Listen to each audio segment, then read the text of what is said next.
peek him in a close-up. You gotta be happy on camera. And like, This is almost as boring as talking about small, dreams. but I'm down here. That's a good X. Here he is. I was gonna help.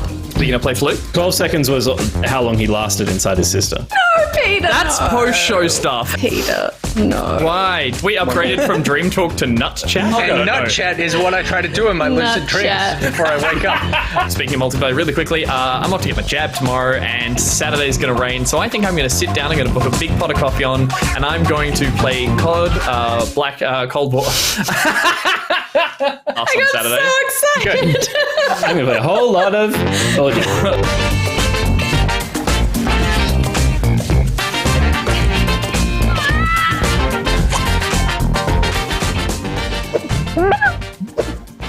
Hey, I'm Nick Meyer, welcome to Back Pocket for Thursday, the 9th of September, live from the Low-Key Studios. Tonight on Back Pocket, it's masquerades, escapades, and webs for days. Speaking of my favorite 8 legs, and it's technically correct, I'm joined by... Are you Gus, are you counting your own legs in that?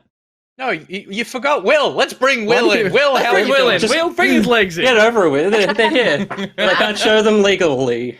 That's true. That's true. We'll go Legally. down and around then, Legally. because I'm Gus, and next below me, across from me. Where are you, Steph? I'm in the middle. In the middle. I'm small, but I'm here. There you are. And next to me, It's Will, who is Yeah. here and very awake and alive and noticed that I was being pointed to in the digital space. There you go. Hell yeah. And Peter. And I can show my legs. Whoa! Whoa, God. Did Peter, anyone else stop. get No, a sack? Those are too outdoor, sexy. Too That was outdoor sexy. boots, Peter. What are you doing? We all know that the calves Yeah, are the I went boobs out- of the I went out legs. of it What are you earlier. doing, sir? Get back inside. Put your inside shoes on. Come on. to get some In the bread and business, milk. we call that leavage, which is leg cleavage. Lovely. You're welcome. Will, great t-shirt. Thank you. Thank you. It's a comfy one. What does it say on it? Mood and mood? No. It's not on this side. Oh god, that was weird. It's loose fitting and pastel, so it's a Yeah. Nick. It's a Nick just selection. squiggles. It's Just quick. I thought it was Mambo for a second. It is Mambo, So- but It is it's Mambo? flipped. That makes Mambo's sense. still Oh, around. good. Yeah. Fantastic. Yeah. Yeah. John Damn. Mambo still alive? Interesting. Like, got a nice back one too. I think Mo- I've covered it, but it's fine. Moambo? Yeah, It's yeah. good. It's good. I like it. I really like it. MOBA? You can have it. You can No, have can it. I? Nick. This is Yeah, I'll let you have it. Oh yeah, that's Peter does have that right. I can Okay, accept cool. that. Yeah, yeah. It has That's part of the wardrobe contract. rights. Massive thank you to Andrew 012 Toxichalk for just spamming the chat with subs. Much appreciated, Andrew and Toxichalk. Thank you very much. Toxichalk Crazy always cats. like clockwork at the beginning of the show. It's almost like he's like, I'm here. And this is his way of stamping authority in some capacity. Which I he like would it. do. It He would- works. he It would- works. He would stamp that authority in a high heel, based on our images that we used for his pock art that I just finished, which was the bookworm wearing the Freddie Mercury stocking. So I yeah. feel like if he was to stamp it down, it would be in a high heel while vacuuming. Definitely laundering money for Jeff Bezos. Sure. That's what's happening. Oh right, I see. Yeah. That's what That's Toxic is why. doing. That's why Yeah. it's so consistent. That's what Yeah, it is. exactly. Yeah. Got It's it. all just got part of the it. scheme. Yeah. Some Yeah. kind of Yep. scheme. Yep. Yep. And at this rate, with Bezos's fortune, the money will be laundered at the end of time. at what is it, like $10 a day? Whatever. Speaking of Gus, when you were talking about the being stepped on, have you noticed? Let's circle back to that. Who was it? Circle back to someone- kinks. who is the someone I follow on Twitter sort of noticed the thing about how like there's just Ants. lots of step on me going on right now on the right. internet, like step on me. Like do as a this general, thing. as a general kink. Yeah. Well, Just the way the and internet- I think less a kink and more just like a compliment at this point. Yeah, it's No, the it way was- the internet kind of sums it up as a meme in this kind of like, it's a compliment with a little hint of sexuality and domination in it, but it's not like that is my kink. It's just there was so much about the about Lady Demetrius or whatever, wasn't there? From Dimitrescu. Demetrescu. Lady Demis, step all over me, kind of thing. Yeah. So are you saying that it has kind of transcended its original meaning and is now just like general props. So someone's like, Transcending hey, is too- I got a new hat. And you're like, cool, step on me. Transcending is probably too much of a compliment to give it. It's devolved on the internet. It's been out in the internet for so long. It's been applied to too many things. So now it's lost some of its impact. It's deeper than that, though. It's deeper than that because it's like the younger generation, they're all about like counterculture and sticking it to, you know, the boomers or older generations. And the older generations had "Don't Tread on Me." So they just, That's true. it's not even a kink anymore. It's just like anything Well, you I said, like- it's the opposite. I remember listening to, I think it was an episode of Reply All where they were talking about there was an organization that was trying to gather data to understand the general happiness of the population by tracking words that were used on Twitter. Oh no. And so they were like, obviously there are certain words that are really obvious that have negative, you know, connotations, you know, pandemic, illness, whatever. Trump had a certain connotation for certain people. But he was like, there are some words that we had to kind of remove because the meaning of them had been changed. Sure. And they were like, what's an example of that? And he goes, like thirsty, for example. The whole planet is thirsty for some reason. We need to hydrate everybody. Gus, you know one? Sweaty. Sweaty. Sweaty. Yeah. No, we used it so quickly that I don't remember. Sweaty was like if you panicking. No. What? Not even close. Not even close. No. We'll move on. If you're Sweaty is faster, trying hard. No, trying hard. Trying hard in a video game. Trying hard at anything, but specifically trying hard in a video game. Thank you to Lord Phoenix. Thank you to Grim Pixel. Thank you to Quack BT Nano. Quack Wok, and BT Nano and Tarisk. Oh my God, the subs just keep playing. And I found the Tier tweet one. as well. Jesus It was smokes. so Lucky Bones tweeted out a picture of them flexing hardcore. Yeah. Great definition on the arms. And then Nice. Subpar Bit of a Lover unit. replied and said, "Punch me into dust." and then followed that up with, "That's the way people give compliments now, right?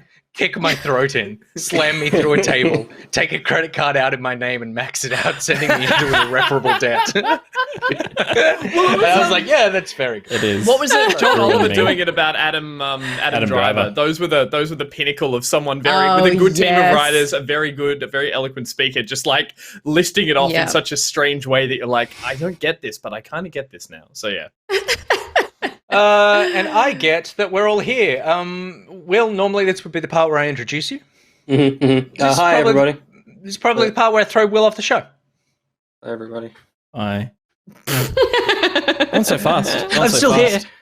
Gone Fleeting. before We can his still hear time, you. but back. Oh, we can when- still hear him? Can Yeah, everybody hear him? Yeah, yeah. He's good, always good, in. good. That's important. That's We important. can just hear the wheeling back of a chair, sadly. And the opening of a door, and in comes Roxy. I can see it, you guys can't. In comes Roxy. She's got Two 8 cakes. Oh God, she's stepping on him. She's stepping on him. Holy She's stepping on cakes. us. Nah, we've entered some territory we shouldn't have. I think we also have to say hello I'm so sorry, to. Roxy. We also have to say hello to Papa Vexia, Mhm. who is a Vexia's dad, who I think is watching watching the show as well. Yeah. Is that one of the So- watching the Damn, show yeah. for the first time and very confused? It's Yeah. like- Yeah. and- And yeah, We'll Will extend. turned on. We'll extend the step on me conversation for another 15 minutes and see Go, if he go stays. ask Vexia about that. Go ask your son about that. Be like, have that really awkward conversation. Well, if that's the case, he's going to love Nut Chat coming up later in the show. So, Vexi's dad, stick around for Nut Chat. But in the Unless meantime, you're allergic. Back by popular not demand. in the meantime, should we kick on with the show proper? We definitely That's good. should. I think we probably should because we're a Let's bit do of a the show. deadline. So let's jump into everybody's Yeah. favorite segment, a little something we call. What you all been playing? Vexi's dad, brought to you by Brent Jones, aka Loki Cat. Loki Cat. I'll tell you what. I'll tell you what, Loki Cat. Next week, I'd like you to bring a family member along to watch the show. I think this should be a prerequisite for. You know how Gus has always tried. Gus, I'm going to out you a little bit on this. One of this- your things this'll be is that new. you have tried to get us to do on the show, and I think it's a fine idea. Oh, this is a Fine nice idea. thing I've wanted No, to no, do. no, Yeah, no, right. Pete, You're not not throwing me like under the that. bus. I meant it's a fine idea. It's not a Like a- fine idea. It's like a. Oh, right. It's a fine idea. It's fine. Okay, right. That sounds Fine. like fine. Yeah, it's fine. That's it's what a he fine means. idea. That's what he means. Tis a That's what he- tis a fine. it's It's like a idea. $12 bowl of red. Yeah, No, it's that's fine. what you, that's you. fine. That's what you think it means, Gus. But he's thinking fine as in like prosaic. But it's my idea, so I know it's a fine idea. No. the idea is to we have a day where The segment is called Pocket Pals. And what we do is we get people who watch the show, who like the show, but might have people that it's quite hard to describe to people what exactly watching a streaming show is. It's a new medium, all things considered. So how do you bring people along? Well, welcome to Pocket Pals. That's going to be a whole episode dedicated to the idea of introducing people to the art of watching streams, not the art of streaming, but coming along, you give them the URL, you tell them what it is, you show them how chat works, you show them how emojis work, they come along, and then over the night, you introduce them into the chat, and we get to meet new people. And we can be like, hey, we call them out, we let them be like, but the television's talking to me. But that's not a television, that's streaming, and that's why you're enjoying it so much. That's the Pocket Pals episode, and at the end of it, we say thanks to them all for coming. Come back another time. Jump on the Patreon if you'd feel so inclined as well. But at the same time, just growing the community. That's Pocket Pals. Pocket Pals as well will be coming up in a segment later today in Nut Chat. Pocket Pals are in Nut Chat. I think it's a fine idea. I just think that when you try and force people to watch things, then it's like you catch more flies with honey, you know? And I think that it's a bit like when people on social media are like, tag a friend. It's like, no, don't make me do that. Don't make me do that. I think that today's episode will be a great example of this working, because we've spoken about Avexia's dad more than we've spoken about video games on this show so far. So I think that like if we made a little promo, which can we bring Will back in here? He's naked. Will, can you make a little promo for next week of just all the highlights of Avexia dad talk? We'll call it, let's imagine his dad's name is Nuthan, and we'll call it Nut Chat. I think I've got a title card for that. I think I'm good.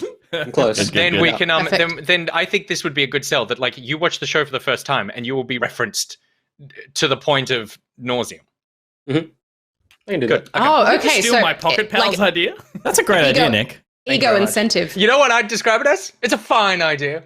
It's a fine idea.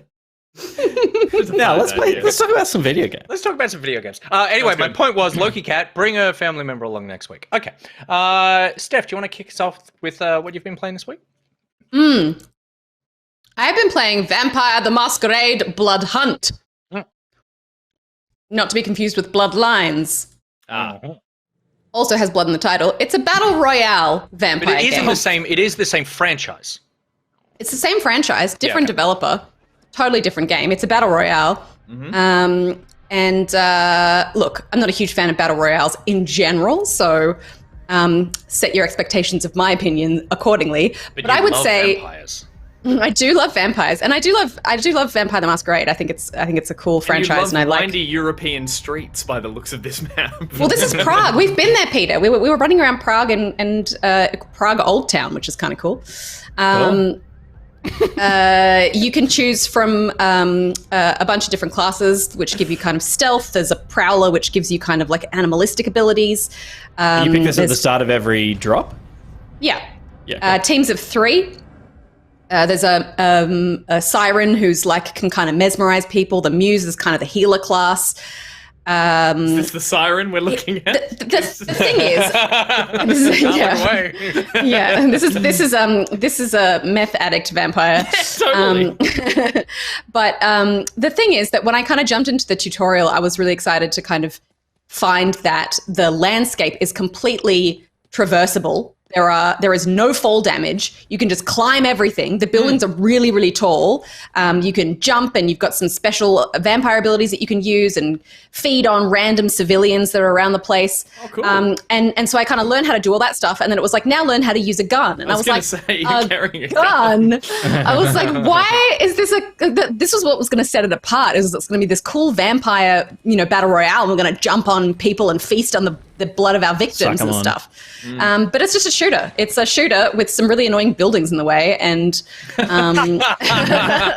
and I just was super disappointed. It's hard to there's some cool mechanics in the fact that you can use your vampire senses to kind of spot things that you need to find in the area. But also if you if you've ever played any kind of Vampire the Masquerade game, including sort of tabletop stuff, the concept of the masquerade is to kind of hide vampire culture from humans. And if you break the masquerade, then the other vampires will turn on you, because that's how we all survive as vampires, is by keeping it a secret. You mean they, right? That's how they survive, not we. If you get spotted by a civilian She's doing in the house.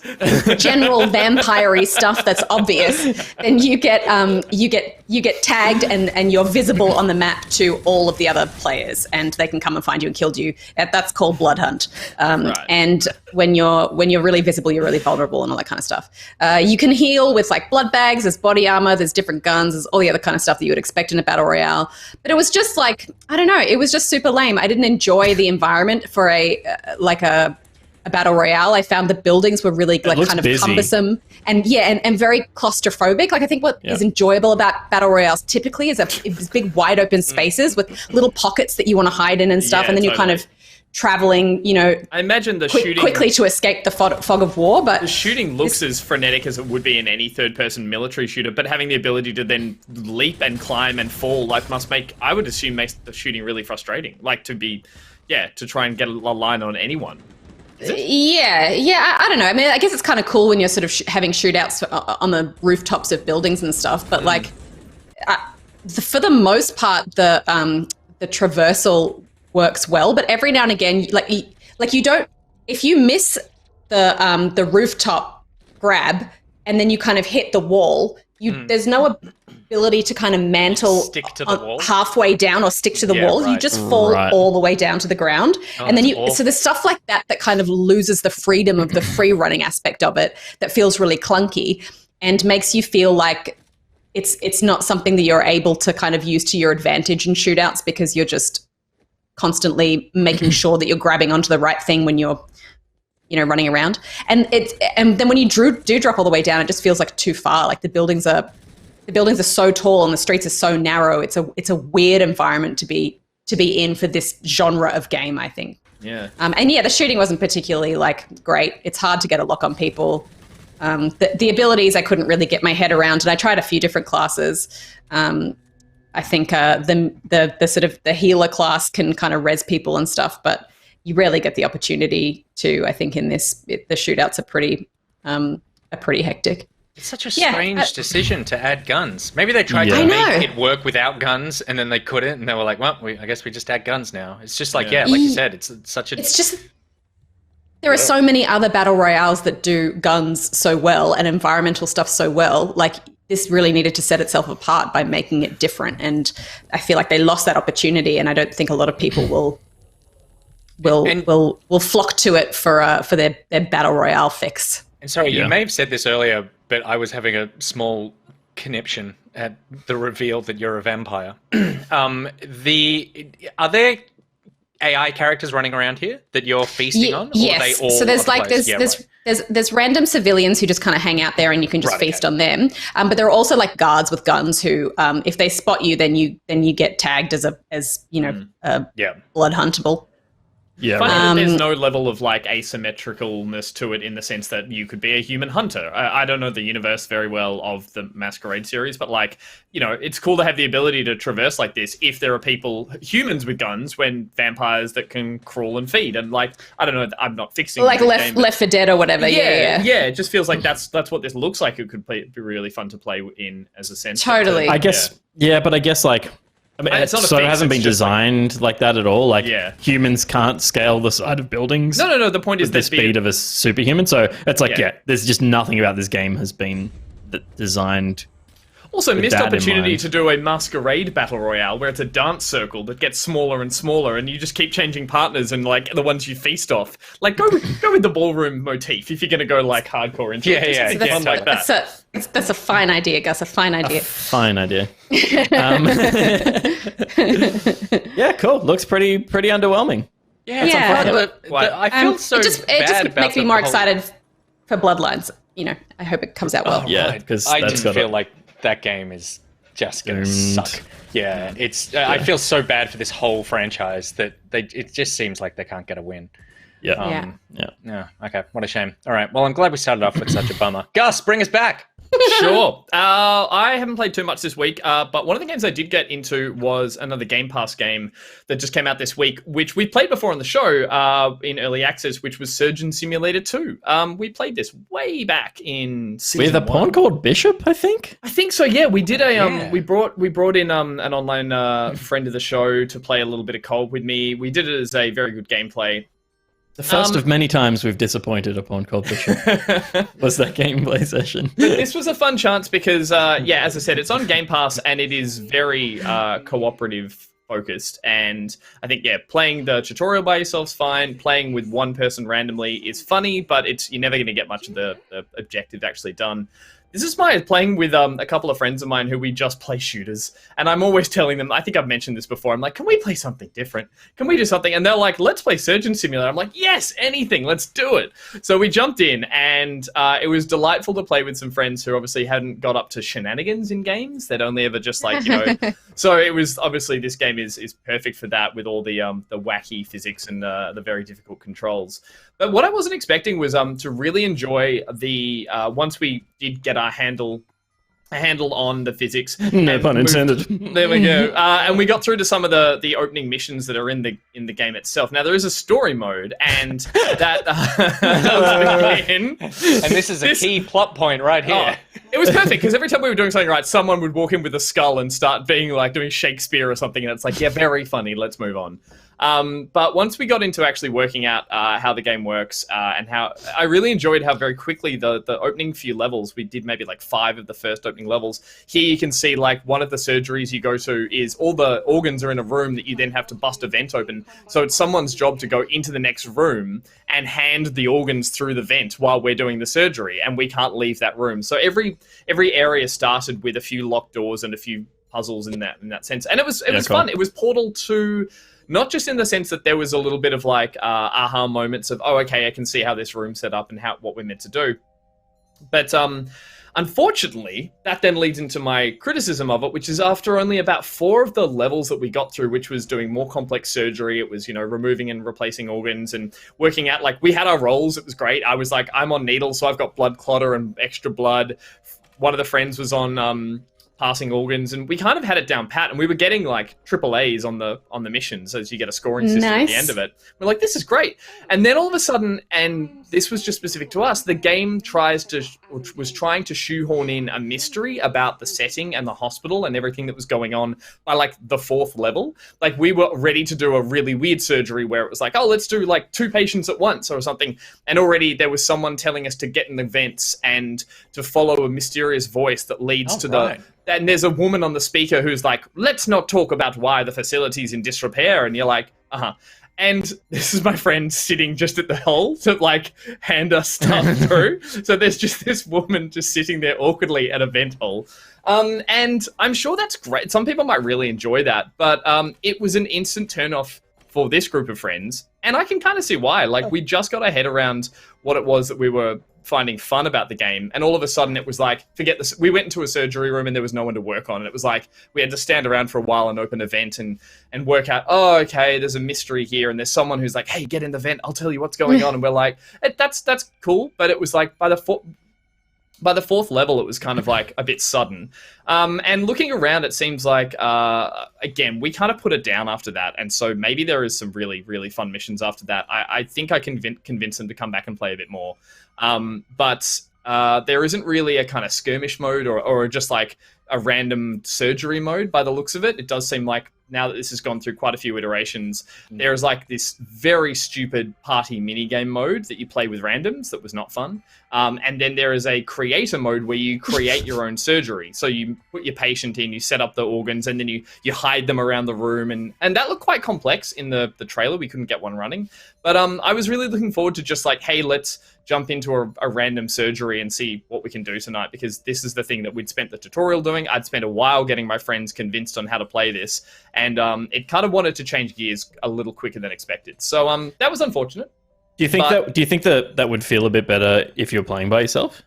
Okay, well, this is the only other thing I'll say, and Pete, feel free to scrub to like a bit further on to the next surgery that we do. This game, I don't think it would be impossible, but it would be very unenjoyable to play by yourself, even with 2 people. We, on that level that you saw there, needed someone outside to hand us organs. You needed to be ready to stab the needles of, like, blood clotting and stuff. Like, we got through it well, but it was like everyone had a job. And I don't really understand how or what the fun you would have playing this in single player. I don't know if maybe the rate of blood leaving the body when you remove a limb or remove something does balanced lessen. for that. It's balanced for that. It very much could be. But it's also like I went back and quickly did some of the tutorial stuff. Like here, for example, we actually had to find where the stuff was coming out of. So my friends had been feeding body parts into a conveyor belt, and I didn't know where they were coming out. I was like, oh, they're coming out behind this box over here, quick! And suddenly all these body parts started flying through this vent. I didn't catch it with the voice chatter, and it's probably a good thing I didn't, because it is one of those things that we are just in giggle fits of like saying like, look at me screaming and like not knowing what to do. My friends are locked in a room at this point. Like it is a perfect game for lols. But and in that sense, it's so fun to play with people. I think the frustration in the controls would stay only as frustration by yourself. It wouldn't become a funny thing that you could, either a friend could watch you. Like I watch friends drop things and just be like, and it's like, that's hilarious watching someone run around on the floor. But by yourself, I think it just doesn't really have the same level of charm. So, yeah, look, as I said, it was, it was just like, it's fun. It's very, I think it's as polished as this game is going to get, but I do miss the surgery. And I'd be curious to see if they tried to derail the story too much, because maybe there was a lot of the surgery in Surgeon Simulator 1, and maybe they were just, as I said, trying to find new things to do. This is the wrong leg they gave me, so I went back to the window and screamed at them for giving me the wrong leg. So yeah, all that kind of stuff, really, really good fun. And it's on Game Pass, so if you've got some friends and like a weekend night where you're like, let's play something not serious, it is great. It is perfect for that. A Bonko Bishop wants to know if there was a wave mode. There is not a wave mode, sadly. But, but if there was, here's how it would work. No. So good fun. Good fun. Cool. Surgeon Simulator 2, Peter Burns. Yes, sir. I played a couple of little things this week, in between all the grinding I was doing in Destiny. And one of the cooler ones that I played was a game called Swallow the Sea. And it's very short, so I won't show much. It is a game built around the ideas of agar.io.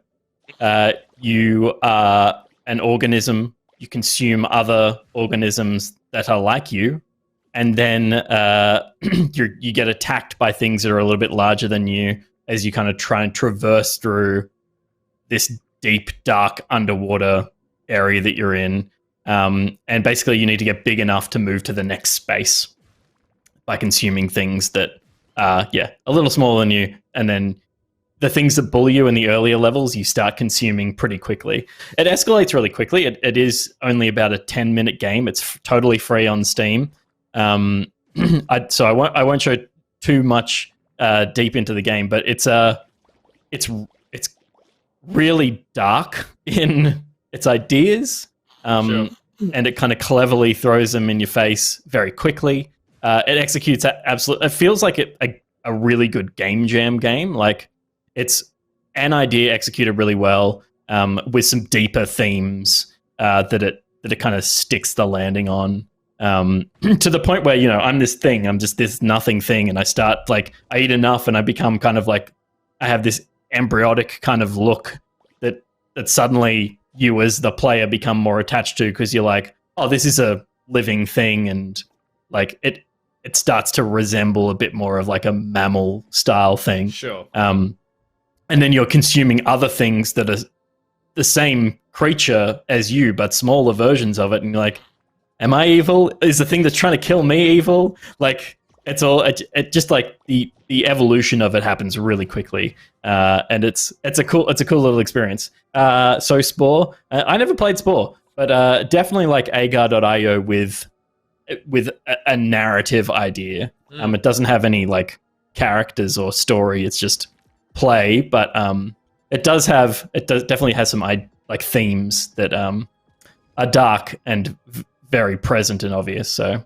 I have not thought about agar since the week that we played Agar. I remember John being obsessed with that game for a couple of weeks. And I've now booted it up and I'm now playing it. And I was like, oh my God, remember when I think when we were a good game, it was just like this 1 week where it's like, this is the game. This is the game that everyone's But do you remember playing. you played as like a ball that you'd be like, I'm pretty much indestructible now, and suddenly half the screen would fill with another ball that would just come sliding in. You're like, No! Jesus Christ! So there you go. There you go. I kind of, Russian flag or something. Yeah. I just kind of reached the stage where the thing that was attacking me started to turn in fear and was you're going to eat me now. So being played in Texas. That's how it plays out. I won't. Oh my God. I won't show you any more gameplay. Like, it literally takes 10-12 minutes. No, 10-12 minutes. Oh shit! Right. Completely free. But it's an idea that if it there's more to it. It is great as it is. I would like to see the developer build it a little further, because it's like it has the same. What was the Carrion? It has like similar kind of gross out look to Carrion, but yeah, totally. The overarching idea lands at the end. Did for me, but it's only 10 minutes. So if you liked Agar at all, this is kind of like Agar plus. Swallow the Sea. I'm not going to show you anymore because again, we've shown half the game, and it's free on Steam. Yeah, cool. Free on Steam. Yeah. And the other thing that I've been playing, which we've both been playing, Nick, is Golf Club Wasteland. And Steph, you were on the game plan when we saw this came out last week. Yes. And said you're interested in playing it. And I think you would get a little kick out of it. Nice. I'm in two minds about it. There are better golf games and there are better narrative games. And this has both things in it in an interesting way. The narrative is all fed to you through this. You learn that humanity moved to Mars and because we destroyed Earth. This is Mars.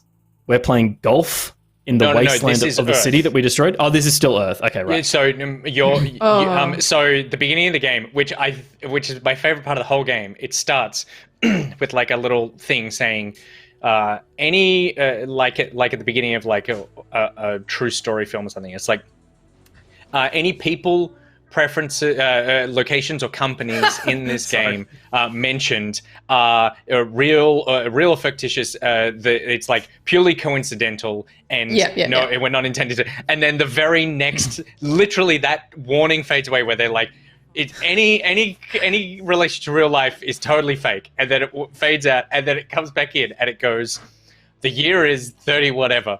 The entire planet is destroyed, and all the rich people have moved to Tesla City on Mars. but they come back to play golf in the ravages of the Earth that they ruined. It's like something like that. It's just like fictitious. There is a cafe on Earth called Cafefe as well. There's a bunch of little references in here. The golfing is fun. You may have seen there's a few modes. There's like story mode, challenge mode, and there's one that gets unlocked if you finish challenge mode. I'm playing it on challenge mode because I want to play a golf game, but I don't think it makes it more fun. I think playing through the story is just because it's like it gives you heaps of shots, but these maps are so interesting that you kind of want to explore them. And so that means taking little shots in different directions and trying to get the ball into a pipe, and it might take you 10 goes to get into the pipe and see where it pops out the other end. So it's like by being limited by the amount of strokes, you kind of just not seeing the entire game. You hear the entire game because it's basically just a radio show that plays out as you're going. Are you talking about in challenge mode or in story mode? Both. The only thing that's different about challenge mode is that you have a limited number of strokes to get the ball in the hole, and if you fail, you go back to the start of the hole. So you're saying it's you're better off playing story mode so that you have more freedom to kind of... I don't think challenge mode adds anything. Now that I'm like more than halfway through the game, I'm like, this has really done nothing for me, for my experience with this game. It's kind of just frustrated me when I've gone like, oh, I could check out what that thing is, that weird designed thing is, but I can't afford to. Yeah. I played story mode because after one hole of this, I was like, this could be one of the worst golf games I've ever played. I was gonna say, watching and- Pete play it, it's like it seems like the click and drag is unforgiving. It has some little hate wiggle. the golf Like, in this game. is it But- timed? You don't get to hold your shot back for a No, second. that was just full power stroke. right. Okay. I just find it's really unclear. Yes. Like, Yeah, I don't feel like, even with desert golf, I felt like I had a sense of how much, like, I learned. It's a process of learning, right? It's like, I know half the thing is going to do this kind of stroke, but I feel like here, even halfway through the game, I'm like, I don't really know how much power I'm putting behind things. It's Yeah. really So- hard to gauge. That's so the It, thing. it And I needs think- like a color feature in there that sort of changes the color based power, on a power bar would be Power better bar, than, yeah. or even the angry, it's just Angry Birds it's arcs kind and of stuff. crazy. It's really strange because I'm in exactly the same boat where I'm just like, I don't know how much I'm putting behind it. And even though I should by now, I should absolutely know by now roughly how much it's going to Yeah. take. And it feels like, and it also feels like no matter how much I'm giving it, it's never enough. So your like, angles look it- slightly off. Like when you hit it, that arrow, it still kind of comes off not exactly the way you sent it. It feels like at least. But It's just, yeah. it's like the ball is like 4 times heavier than you expect a golf ball to be. So I just felt like I never had a satisfying swing. I don't think the game is particularly satisfying in terms of like that golf mechanic. But I think that the radio thing that it's doing, like this story thing, is interesting. At least. Interesting. Like it's. Yeah. It's not necessarily a phenomenal story. It's not even necessarily a story. It's not a story, It's just like really. a mood setter. But Yeah. it's like it has music.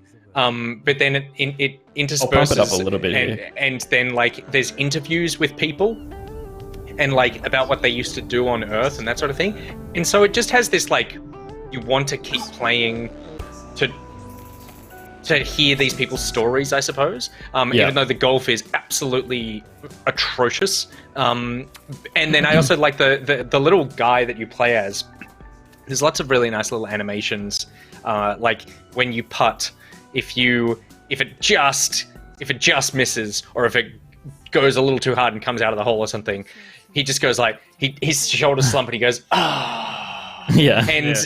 but you hear it through like the helmet, so it's like this crackly sort of and you can feel his little frustration. There's lots of little design elements like that. I'm gonna keep playing to see where we go story wise, but I kind of was like, putting the word golf on this game is very The tricky thing I think I've ambitious. noticed from the gameplay is that majority of golf games let you overpower your shot. And so it becomes a balance of saying, okay, I need to find a sweet spot and dance within this area. Here it looks like from watching this gameplay, every shot has been at full stroke to get there. And the idea is they obviously want you to play through a level. They don't want you to try and do what everyone wants to do in every shot of golf. It's like, well, it'd be nice if I could do it in one. It's And so mostly that's- because that- it's and mostly like- because yeah. the ball, as Nick said, feels way heavier than a golf ball should. Totally. So But like you go full power because you're like, well, I'll go full power and I'll just change my trajectory so it's more vertical if I need to go short, because I know it's not going to bounce and roll too far. So it's like, rather than trying to do a short shot, which you have no concept of how hard it's going to get hit, you just I basically just go full power and tweak the But trajectory. again, is that they're Right. designed because they've created these levels in this area and they want you to move through it bit by bit rather than the feeling of golf, which is I need to get over this whole beautifully manicured golf course and walk straight to the Well, end. yeah, here I've got 13 strokes to finish this level, which is like get to the roof and stuff. And it's like I could go up these platforms inside, but there's a red button there, so I have to hit it, right? Yeah. So it's like, why have a challenge mode with strokes? that's why I was it's like, not even necessarily the recommended one. It's just it is front and center. Story It's mode just is to the weird, left and there's a yeah. locked one. But it's like, maybe they just tacked it on as an afterthought and it wasn't it was easy to implement, so they just kind of added it for the hell of it. yeah, I definitely think that the Gus, to your point, I think you're right in that they want you. It's kind of like a puzzle level, but I think that it's like just give me a golf game that feels good. Like let me hit it halfway across the whole map, and and then like maybe I'll hit that red button in one. Like that's the hole in one is like, and then because you get in situations like this where it's like 4 or 5 strokes just trying to get out of the corner of something. It's, I think I Because when finished you- this level on the last stroke. Because the joy in trying to do those big massive shots is that quite often they bounce off something and end up going back Totally. past Yeah, where you yeah, were yeah. anyway. So it's not like it's that's mini making golf. it too Mini golf easy. is a fun course that you want to see and experience and do all the things, but you want to try and get that one crazy shot that gets there. And I think being able to disable from doing that, it's just frustrating even to watch. So yeah, I totally see what you guys mean. Yeah, it's interesting. But Pete, did you have the same thing as me? And it looks like you might, just from this footage, is like booting it up. It completely. My computer was like, I don't know what to do with the resolution of this game. Like, it's like No, this is widescreen was not. 21.9. But it's just like some of the UI stuff doesn't like 21.9. It was like This not was fine for supported, me. and everything got massively blown up. Yeah. Anyway, there's lots of little quirks with this one, but yeah. Yeah. I think it's worth. Yeah, I'm gonna keep going just for that radio station thing. Put this out as a podcast. Remove the golf. Make it a podcast. Totally. It should Just be. No, it release should the just be a show. Spotify. It should just be a Spotify Playlist with it all in Playlist? there. Yeah, that'd be great. Totally. Yeah. There's some god awful songs in this, but there's some really beautiful things as well. It's just a real mishmash, and it's like there's some interesting just like monologues, I guess. Yeah. Yeah. What a strange thing. What a strange Yeah, thing. it's a weird game to button down. So that is Golf Club Wasteland. Will, get back in here. Hello, I'm coming in. Here I am. I'm back in. I'm bringing back the Battle Royale, although Hey. technically it came back in 2018 because this is an old game, but it just launched on consoles at the end of last 2018. month. I know. It's called Super Animal Royale, and it's lovely. As you can see, I will say my voice is in this clip. so- I'll mute that a little bit. you don't need two of this. Dolphin pants. This is, as you can see, it takes all the cues from Fortnite in that UI opening menu, but it's a top-down, 64 players. Kind of once you get into combat, kind of twin stick shooting to take down, and it's just really fun. It's a really cool, unique way to do the Battle Royale. It's also got like a very short range of focus, being able to, well, not focus, more so just sight. Your vision at the edge of frame. Yeah. Ultra wide players get an advantage. It Maybe looks like you it skip falls ahead in off into this a fucking because wall. he's in Yeah, a this is lobby the- right now, this and I is was the like, lobby. why is no one dying? Yeah, so- Yeah. There you go. There's a poor bear. They Is also there make... is there a shrinking circle as per Battle Royale rules? There is, but I will say that games are very quick in this, probably due to that sort of like minimal sight distance. People just can sneak up and you get like the health bar is also like 5 shots and you're out. So games are really short, 64 players, so that's also a small player size, so it goes through pretty quick. But there is definitely the circle. I think I only encountered it like twice, and the circle in this is just like skunk gas. So you get in and you Nice. just get poisoned by a bunch of skunks. Skunk. Unless you just gas. play as a skunk, and then you're fine. Yeah. You just So there it is. skunk There it is. gas! Skunk Skunk gas. gas. The thing the funniest thing is, and it's almost, I guess, similar clearly to the Vampire Battle Royale, is nothing about this is like animal based. They're all just like using guns or swords. Or, like the most animal based is there's a hamster ball that you can get in and just roll over the top of people. Right. And also you can ride emus. It's one of those weird worlds where some animals are like personified and some are still just animals. So you can still ride emus. Yeah, But there's teddies and stuff. But like You're already questioning the lore of this game. Will. I want to know. I want to know how far As it he goes. should. The man As has he should. questions. No, there it comes. It's an inquisitive mind. It's Why is that fox in a pirate hat? I don't see any boats around. no, but it's really fun. I think there's only one map, but yeah, and it's also importantly it's free. I think on all consoles. Plus, I think the Switch it's paid because of course. 20 but- players remaining. Oh my god! Yeah. Is it twin stick shooter? Is that how it's working? Yeah, basically twin stick. Yeah. and it feels good. It's. I think there's a lot of deaths that I felt cheated on. I don't know. It doesn't.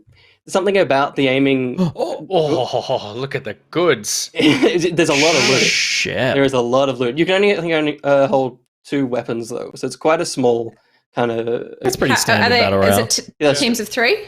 Up to 4. So I'm just 4, playing gotcha. with Will's mate at the moment. But it's super fun. It's really tight matches. But yeah, I that's the hamster ball. There's 2 Yep. of those. I see it. I feel like something about the shooting doesn't quite click. You kind of just spray bullets towards people and hope that they connect. It never really feels like it never feels satisfying. I haven't seen you Kills. shoot yet, Yeah. but it's Do like the guns have different range on them and stuff as well?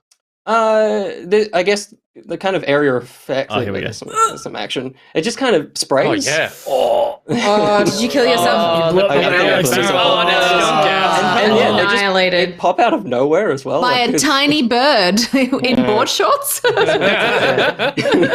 Is yeah, but it's cute. It's cute fun. It's It's quick, cool. cute It's fun. it's like the animal decision and obviously the limited sort of like graphic. This is the game the kid plays whose parents banned them from playing Fortnite. So it's like now But they're they still playing shoot this. guns. I don't No, yeah, understand. but the So- parent looks This at is this and on- goes like, I don't know what I'm looking at. This here. was on is- miniclip.com. Yeah, exactly. It's like you can't see the guns. It's not violent. That's a teddy bear. You're fine. Yep. But it's just Uh, And you're playing with Jaishi and Dolphin Pants, mate. I was, yeah. Some of the crew. Nice.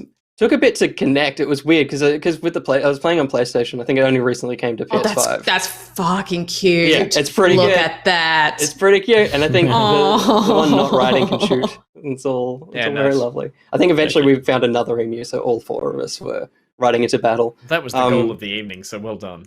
Yeah, it's hard to connect to a match. There's a bit of weird, but I think most of that comes to the PS5's strange friend UI. It takes a little bit. Well, to it get looks used to. more fun than Blood Hunt. Come on by.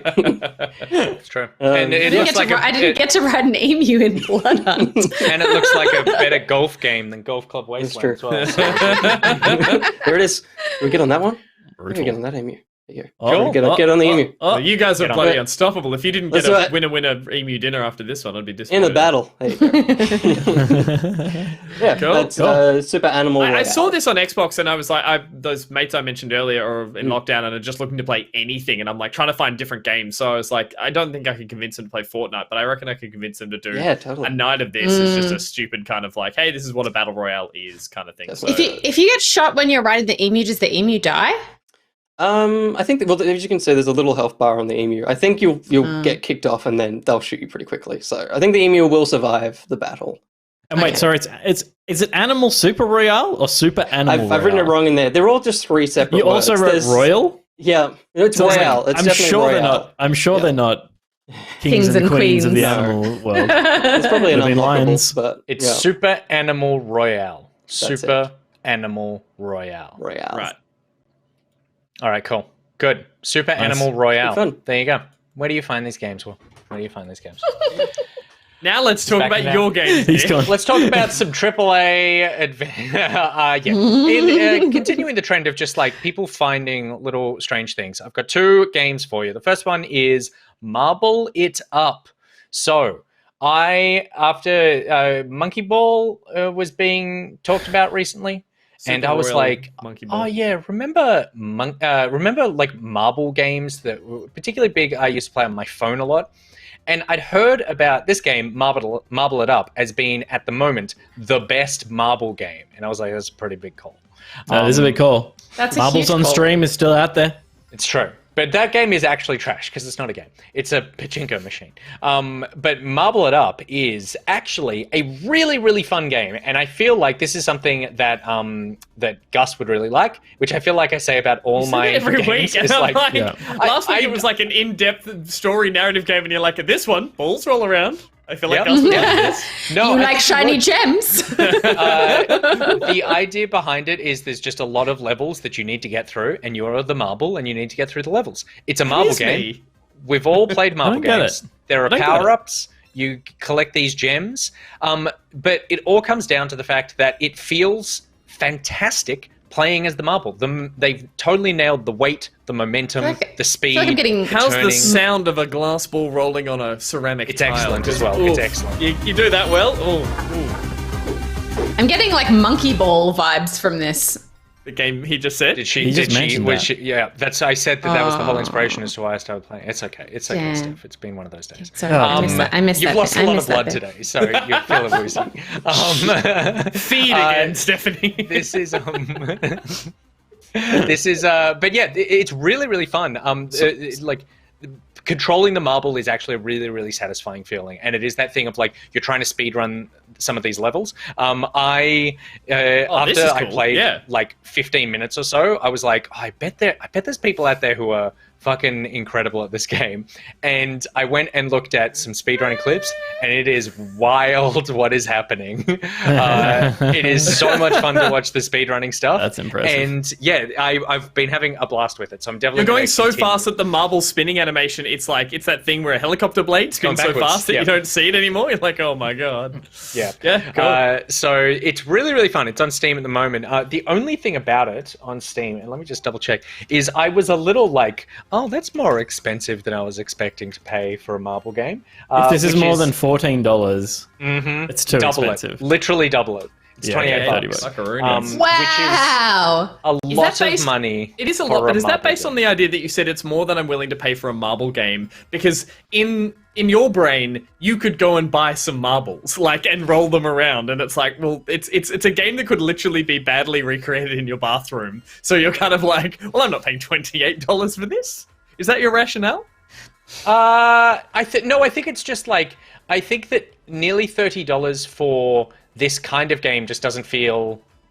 I would have thought it would be between 10 and 20. That's Possibly free. And this is, and I don't think it's free because I No. genuinely do think it's they've done a really good job. I know it sounds stupid saying it really feels good playing as the marble, but it's like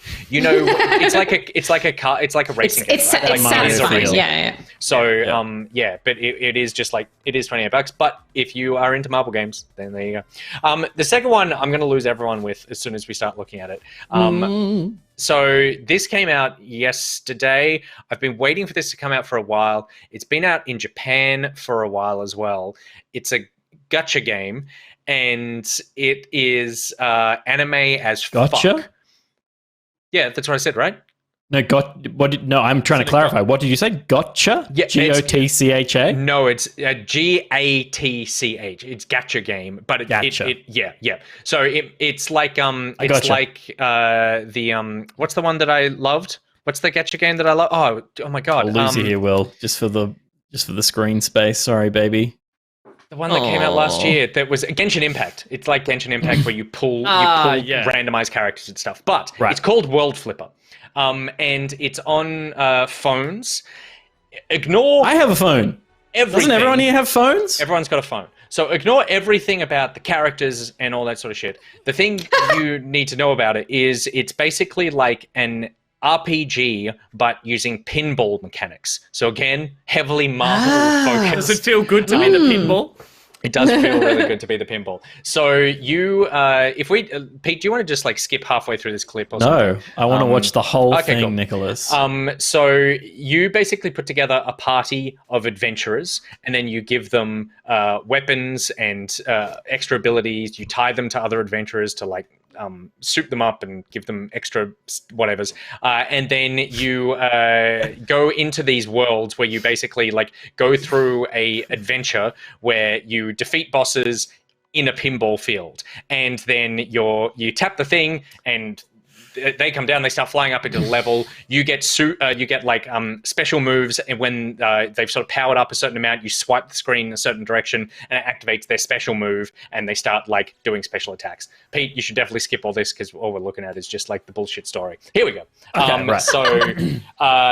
So it's really, really fun doing this pinball stuff. The reason that I'd heard about this game for a while as being a really in-depth, interesting RPG mechanics built into it, and it is insane. The footage you're seeing here is the Japanese version of the game, so it is in English, but there are so many levels, menus, things to do in this game that I'm trying to find gameplay. It's so I'm scrubbing.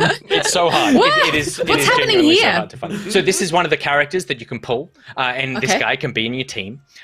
And you go out with a party of 3 people. And so, I like the little pixel version of the beautiful art. Yeah, it's cool. Yeah. But then that's nice. The idea with a gacha game is that you go, okay, well, you're going to earn the currency that rolls what is essentially a loot box to unlock characters. That's how you unlock these characters. And then when you continually unlock characters, when you get duplicates of the same character, you feed them to the first character, and it levels that one up. So when you roll 2 versions of the same character, you've made your original version of that character a little bit stronger. there is just a fucking ton to how this game plays. There are so many mechanics and like things that like do daily quests, go do multi-boss dungeons online, do these event things, all this sort of stuff that I have barely touched, sort of scratched the depths of, because it throws it all at you pretty quickly. Sorry, go Steph. Are there microtransactions? I was going to say, I didn't know. Yeah. Is it free? Yeah. It is free. It's free to play, but it's free to play. It has a stamina thing of like you can only do X amount of things a day before your stamina refreshes. That's the same with basic you can also buy orbs that unlock the other kind of orb that you can pull characters, but all that stuff is also built like into the gameplay system of like, yes, you will earn this stuff as you go, but it wants you to spend money. Like that's what those games are. Yeah. The second, I did two things when I first got this game. I downloaded it and then I played for 15 minutes, and then I went and I watched 4 YouTube tutorials, and I downloaded a 36-page PDF guide that a bunch of Japanese, English-speaking Japanese players have made over the last year and a half about how to play this game. But you don't make it easy for yourself, do you? I don't, but I am having fun with it. Like I really am going. Like there is a lot here to enjoy. The pinball thing is really enjoyable. The thing that is terrible is the story, and this is one of those games where I'm like, there are just some games that don't need stories, guys. Like sometimes you just don't need stories. Like stop putting stories in this. And I was getting really frustrated because I had to keep tapping through like all Uncharted. this bullshit. Yeah. Yeah, exactly. I kept tapping through all this story stuff, and I'm getting so sick of it.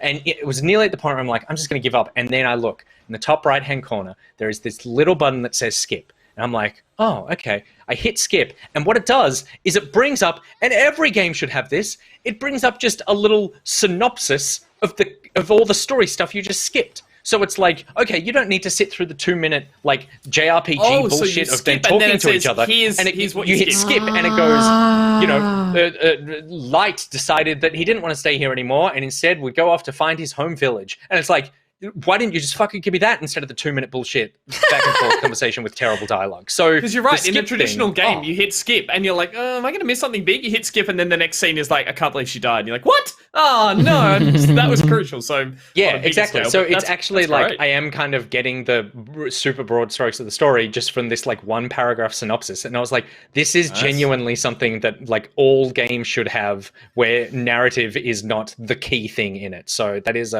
pretty cool. So that's World Flipper. I don't expect anyone is actually going to play it, and everyone probably feels like I wasted their time a bit. But No.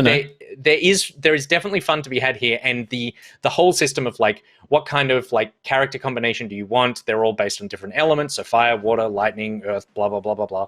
I love that the different result builds of this that you can put together is really cool. The result of this was that you found a way to skip the story in your pinball game. Yeah, and that is the thing with pinball. There's too much story in pinball. There always is. So, that little screen, everything's happening on it. No, just let me hit the balls. I feel like So true. a lighter version of this, and one that I would much prefer to play, is Pokemon Pinball, which has similar things. It's like they're really nice pinball boards. You do a bit more normal pinball, and then you've got to catch Pokemon at the end of them by hitting Pokeballs at them. So it's like it has like a kind of a boss battle kind of thing. It doesn't have as deep RPG mechanics in it. But I'm sure there's plenty of people in chat who can relate to this because they play Pokemon Pinball. Like Also, I can right now. being a mobile game, it's like it can be a time waster. Like it's it is fantastic in terms of like you can literally pick it up and do the tiniest little mission thing, but it has a great save system where I was halfway through playing. I was like literally halfway in a board. Half my attacks done and everything, and then the game just goes, we're going down for server maintenance, and then it just like the game crashes, and I was like, oh damn, I was halfway through the thing. How are you going to pull those characters now? I open it up, and it's like, do you want to pick up where you left off? I'm like, yeah, and I pick up, and it's like my character is mid-spin in the middle of the battle that they were in. And I was like, oh my goodness, oh, that's awesome. That's totally what I want. So it does have, you can quit in the middle of that stuff and sort of come back. Returnal doesn't need that. Yeah, so yeah, it was, it's super fun, and the pinball stuff is really fun. And I will say the final thing that I haven't been playing yet, but Pete, you did just remind me, my son has discovered Pokemon. And it's the worst day of my life. It's the best day of your life. It's because of those fucking Pokemon Krispy Kreme donuts that got delivered to me a couple of days ago. Influencer marketing works. Don't let anyone ever tell you otherwise. He saw them. He had a Pikachu donut. He was like, "What's this?" And I go, "It's Pikachu." And he's like, "Pikachu." Sick. And I was like, I'd "Yeah, like close it on up." everything you buy for me now, forever. Totally. He's now obsessed. It came with a thing showing like 4 different Pokemon: Pikachu, Bulbasaur, Charizard, and Squirtle. He likes Squirtle, and he keeps running around the house going, "Dada, I'm squirting," and I'm like, "No." So we have to have a conversation about that. But You got to show the anime, man. Yeah, he will just adore it. It's so good. It's so good. that's what I think. That's the first step, is doing that. He played a little bit of Pokemon Snap with me, but I think that it was too sort of like not involved. What I've actually been playing with him in the meantime, because I was like, okay, I could introduce him to a Pokemon game, and I think Pokemon Let's Go Pikachu is what I'm going to do. It seems like the most kid-friendly of the mainline series. But we've been playing Pokemon Go, and he's really, really been liking that, because he just sits there and like tries to catch it. He loves that they're in the living room and whatever. So so I'll get a recommendation for like what anime Pokemon shit, because the like 27th Pokemon movie is coming out in December, and it's set in a jungle and whatever the fuck is happening. There before. I now need to learn about. So, yeah. Anyway, I'm going to be a Pokemon dad now. There you go. Yay. Nice. He did it. All right, and those are all the games we've been playing: Vampire the Masquerade Blood Hunt, Surgeon Simulator 2, Swallow the Sea, Golf Club Wasteland, Animal Super Royale, or Super Animal Royale, or Super Animal Royal. We're not sure. And Marble It Up. Finally, World Flipper. There's a Pokemon channel on Switch. Talk to me later, Skiverick. Okay, we'll be back with some more Back Pocket action after this break.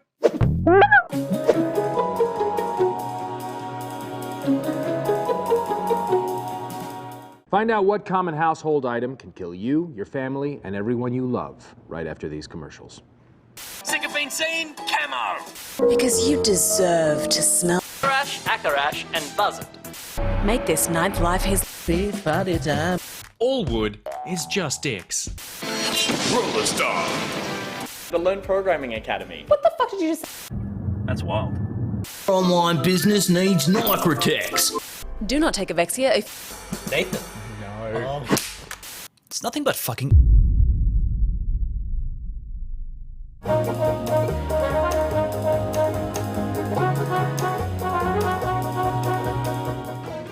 Do you find yourself getting embarrassed in cold weather? Do you have difficulty finding shirts that fit? Are you leaking milk out of 1/3 of your nipples?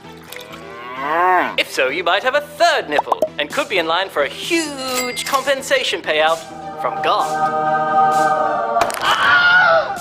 Hi, we're the team from Akarash, and Buzzard, and we don't stop until we get you a big payout from the big guy. But don't take our word for it. We lie for a living. Here's the word of one of our very satisfied customers.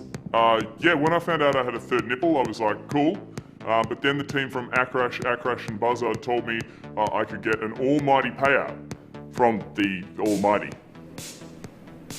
That'll work, won't it? They'll buy that. Akarash, and Buzzard. The only lawyers you should put your faith in to sue God. Because we didn't make you like this, he did. Or she. Nah, it's a bloke.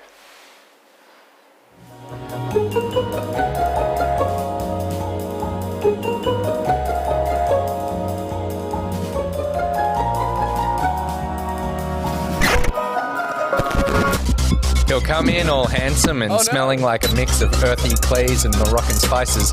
I'm really proud of you guys. I don't know if it's his aura, or he knows a guy, or he's like a walking broken mirror. Fuck. But he will cancel your show. it's the penis. Will, Can we just cut the feed and start again? Did you find... yeah, I mean, we can go offline, I guess, but... No, it's happening again. Hi.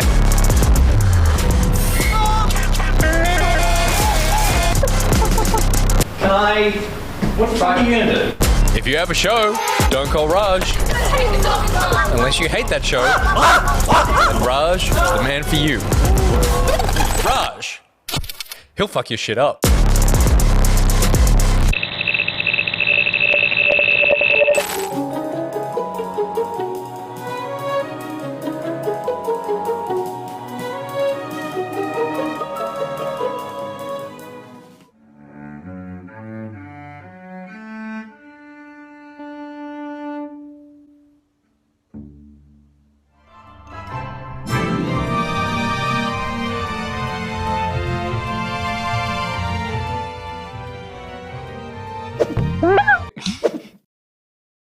god, there's every episode of Pokemon on this thing.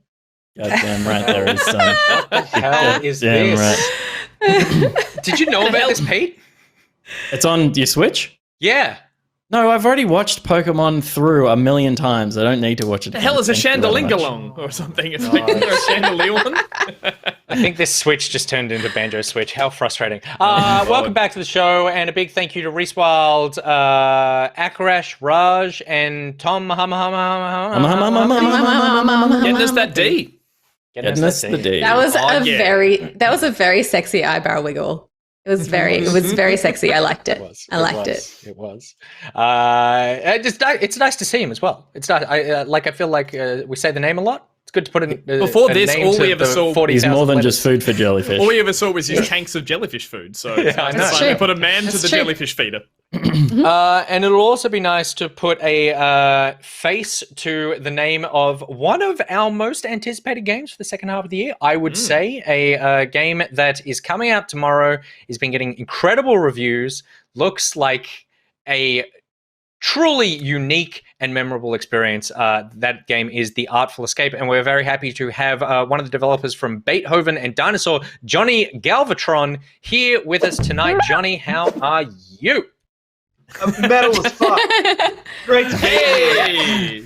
Hell yeah. I've got some balloons that got delivered to me today. I've got like a unicorn. Lovely. And this is the highlight of my career thus far, is getting some dope balloons. Excellent. How's the bottle of... I think your t-shirt is outshining the balloons by far. Look at the I've got a Goosebumps say cheese nice. and good. I've got a bottle of Bollinger. Good. It's going off tits tonight. It's great. It's great to be here. I've been up for 48 hours reading the reviews that came out last night, and I've been drinking solidly. And it's great to be here. Amazing.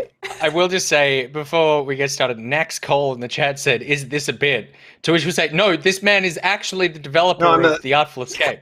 Yeah, like I'm a real person. Yeah. No matter how much you dress this up, you're still a real person. This is legit.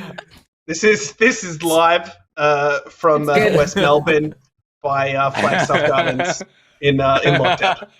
On what is launch day for you technically? Or like I'm not involved in that sort of kind of decision making. I believe it's 2 a.m. Phil will be on that. Don't get in Phil's way. I've seen him kill a man. 2 a.m. tonight because it's an internet. It's like a single release date, which is 9. 9, in LA in that capitalist hellhole, United States. Why do they always get preferential treatment? It's so I don't know. annoying. I don't have anything to do with it. I just made the game. All right. So Johnny, you're the creative director on Artful Escape. But when I looked you up, I saw all this info of you as the front man of the Galvatrons, a band. Yeah. You've had like quite a musical career, and it's obviously a lot of your like musical DNA in the game. But how did you make the jump from rock band to game developer? I think the important place to start is to not be in a very good band. That's the beginning point. I think, and how ironic that they have the same name as you, because that's just unbelievable. So I think get a big record deal, kind of fall short, hide away for 5 years, which is what I did.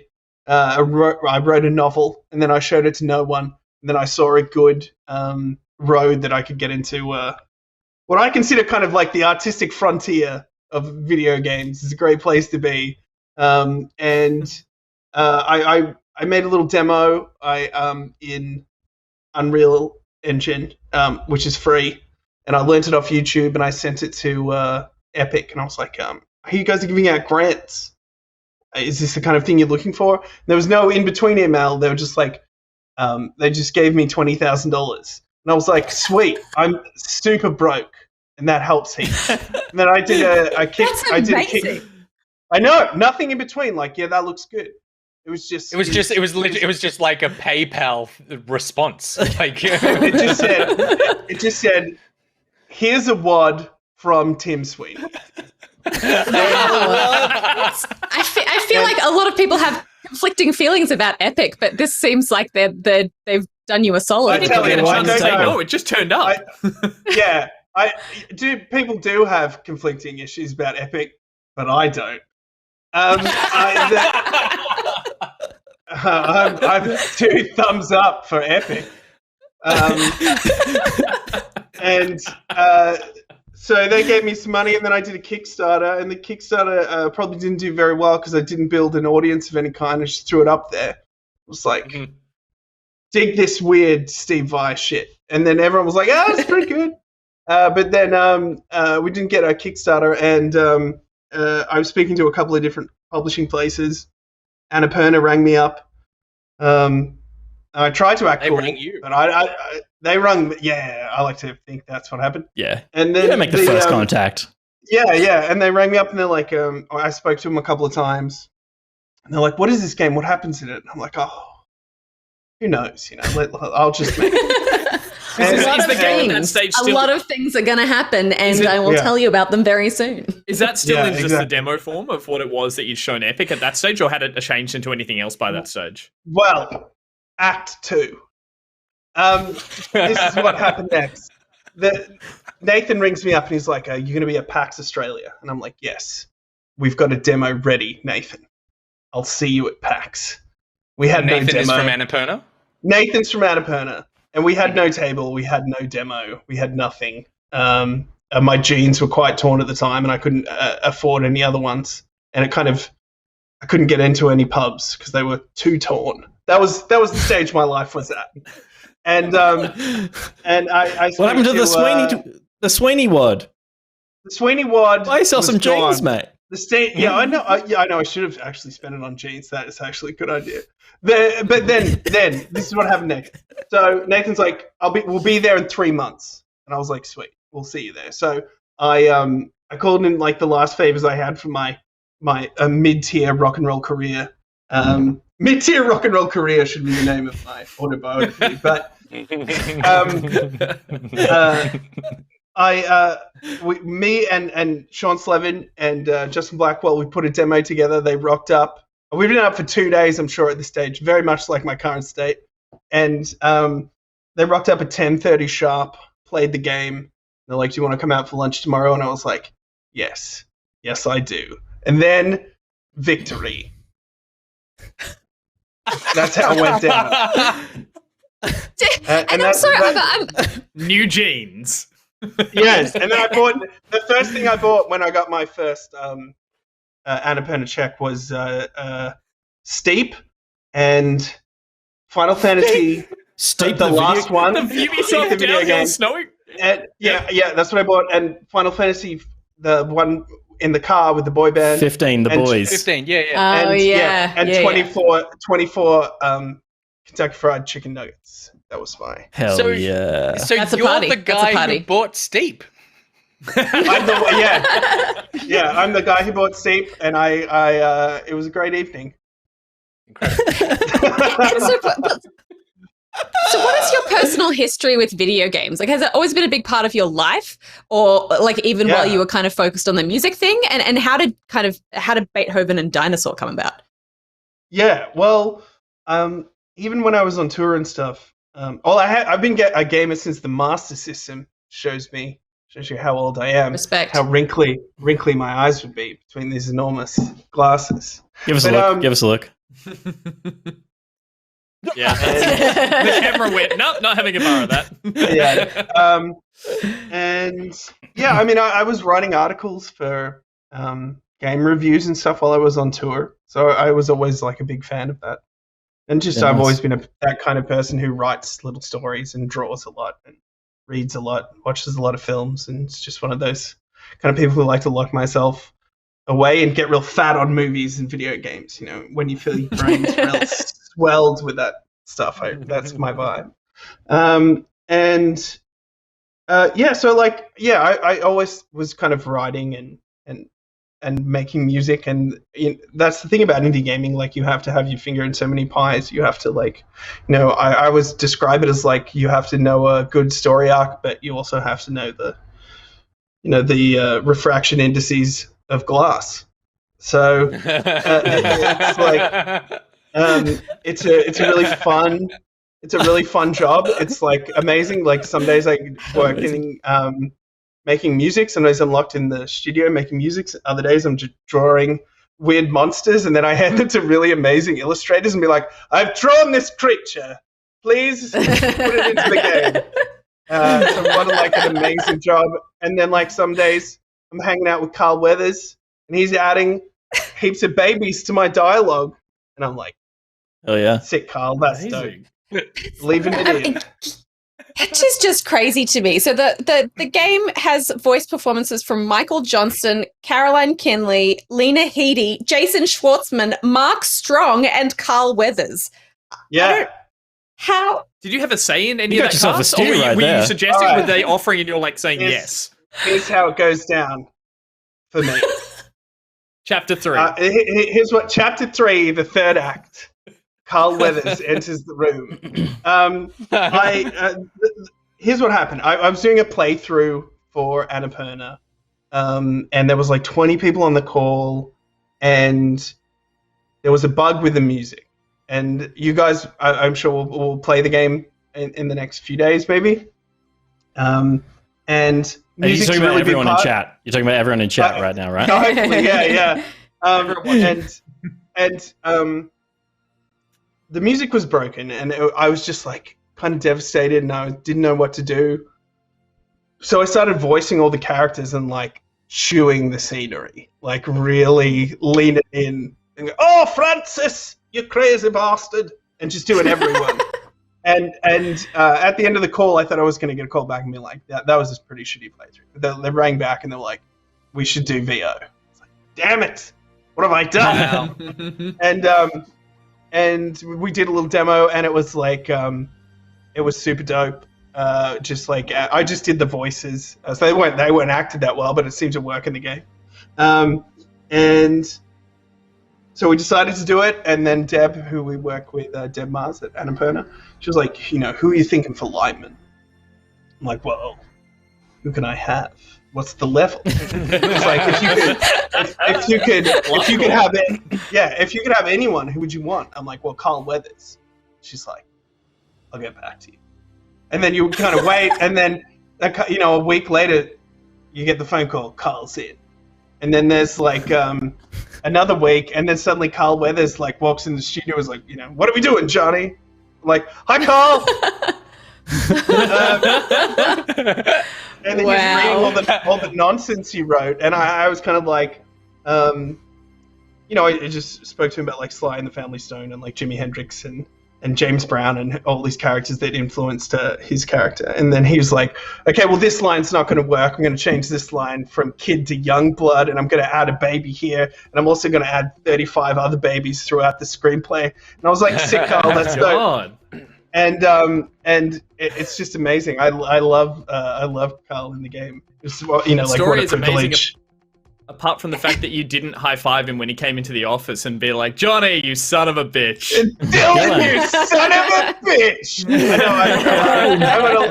I would have loved to. I did bring up Star Wars because I'm a bit of a Star Trek, Star Wars fan. So I was just like, yeah, nice. In this scene, you're a hologram, like in Star Wars. Have you seen Star Wars? If you recall. He's like, yes. I'm like, sorry, dude. I just wanted to bring up Star Wars. He's like, well, you brought it up now. Let's moving on. Sorry, go. Yeah, and it's just like, it was just so amazing. Like Jason Schwartzman, I got to like just hang out with him for an hour before we started recording, and we spoke about like Bob Dylan and David Bowie, and I'm a big Wes Anderson fan and a big Jason Schwartzman fan, so that was just like, that was a moment. Yeah, it's really cool. And then when he came into the studio, he brought all these props. He brought like a cape, like an umbrella, and like a bunch of hats and stuff. And then I'd be like, okay, let's try the line this way, and he'd do it. And then I'm like, all right, let's try like accent on this line. He would flick the cape the other way and hold the umbrella up, and then he would do the line this way. And then working with Lena Headey, she just rocks up and she's like, what do you want? She did like 15 different accents. I was like, oh, number 6, please. That was lovely. And then she was like, I say metal a lot. So I was kind of like listening. I was like, yeah, metal. And she starts like mimicking me. She's like, yeah, fucking metal, mate.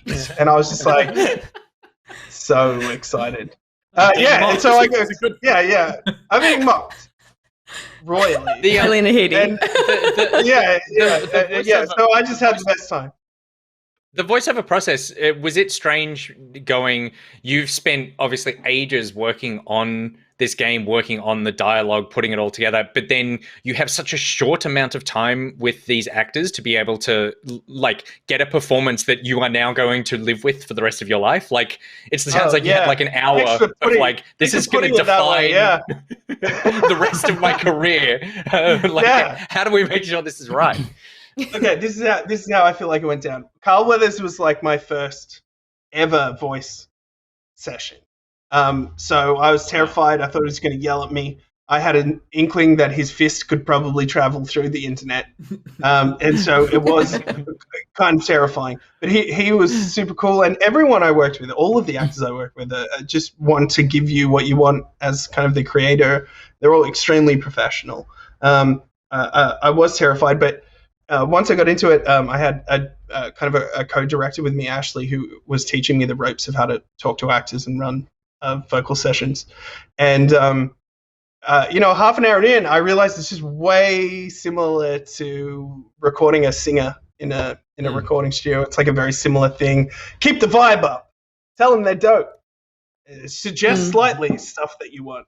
And also tell them that they're super dope. And then that's like, for me, that's kind of like getting in a vocal booth and talking to a singer. And I remember just like some of the engineers I worked with who were like engineers who record singers are like psychiatrists. They're like just awesome at just being like taming these wild singers who are kind of crazy. and I think I learned a lot from that. So hopefully I brought a little bit of that into the VO sessions. Can you tell us a little bit about how you sort of began to flesh out the idea and the story, like why you chose to tell Francis Vendetti's story about kind of forming his musical identity, I guess?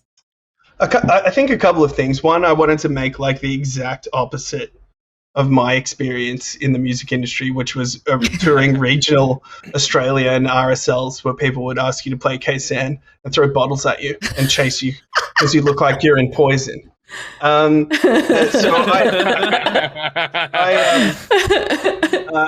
that wasn't my thing. So I wanted to do this complete opposite version of my experience in rock and roll. Not that it was bad. Like I got to do heaps of cool shit, but it wasn't my vibe, and I like really touring. So the Artful Escape was kind of my escape a bit as well. I just kind of thought that, when you're 17, I guess you think the rock and roll industry is going to be this magical world of open doors, and Daniel Johns is going to be there doing shots. And, he still is, but it's sadder. He's doing shots of green juice. I guess the other thing is I really like the satellite aspects of kind of creative persona. Not like David Bowie's music, but the satellite aspects, like the way he dressed, the rumors he spread about himself. Like rocking up at 5-star restaurants even when he was sleeping on someone's couch because he knew it would make the papers. I kind of loved that. And even in my band, I spent way too much time on that stuff. And definitely not enough time on music.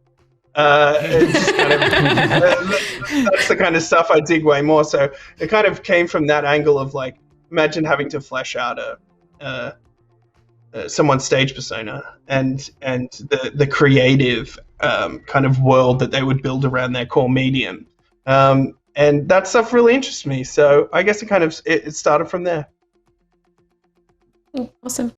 It looks awesome. It looks like, I don't know, it has sprung from the depths of your imagination. And I feel like there's a lot of you and your mind and your creativity in the game, which is cool to be able to go through because not everyone gets to, I guess, put that stuff into a playable form.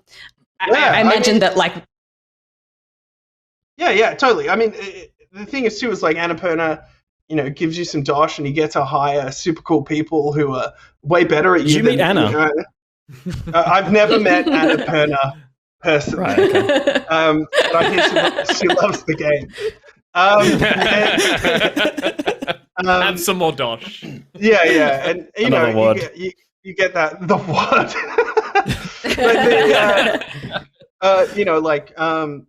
I got to work with Arden Beckwith, who's the illustrator on the game, and when you see the game and how wonderful it is, that's her artwork.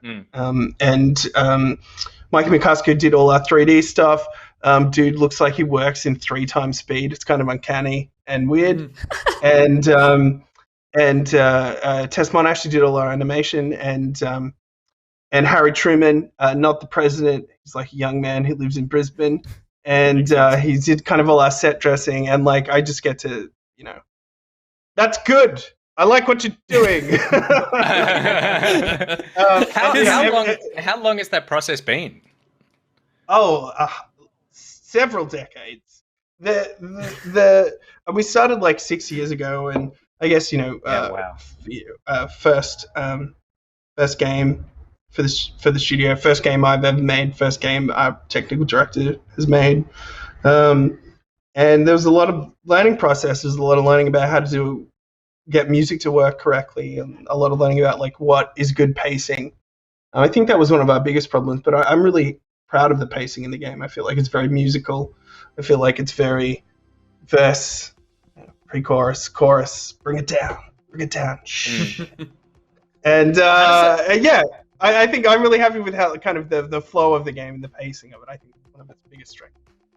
Obviously, the thing that the game itself is just screams like passion project in terms of this is your first game, but it's something that's very special to you in terms of the personal journey and the attachment to music and all that kind of stuff. And as you mentioned, a lot of learning along the way. And how has that been as a journey as someone who's kind of been as you said, interested in gaming, but going along on the kind of I want to call it the press tour of the gaming as well, and the journey you've gone through from a little bit of money here to a little bit of sponsorship here, and growing the game into what it's become. Has that been kind of a bit surreal or different, or any parallels to the sort of music industry? Yeah, massively surreal. It's like you're in a stadium for the Xbox show, and they play a trailer. Okay, good, because we can stop there and say that we've met. We've definitely met. We met at E3. Did we? Pete. Yeah, I think me and Pete walked up and said, we want to try your game. And you're like, I don't know if you can. And then the person said, I don't think they can. We're like, we're from Australia. And you were like, they're from Australia. And then they said, we don't know yet. And you look just as confused. And we were sort of like, okay. And then we were like, well, good luck with it. Yeah, well, I'm sorry. Did you get to play it? No. He's offended. We met you briefly, and it was delightful, but it was we were just like, good luck, hope it all keeps going as well as it can. And this is lovely to see that it's landed here. Well, here we are. Look, this is us, reunited at last. I'll send you a key. Couldn't have worked out better. It's been totally weird. So, I mean, I got kicked out of that because one of the guys from...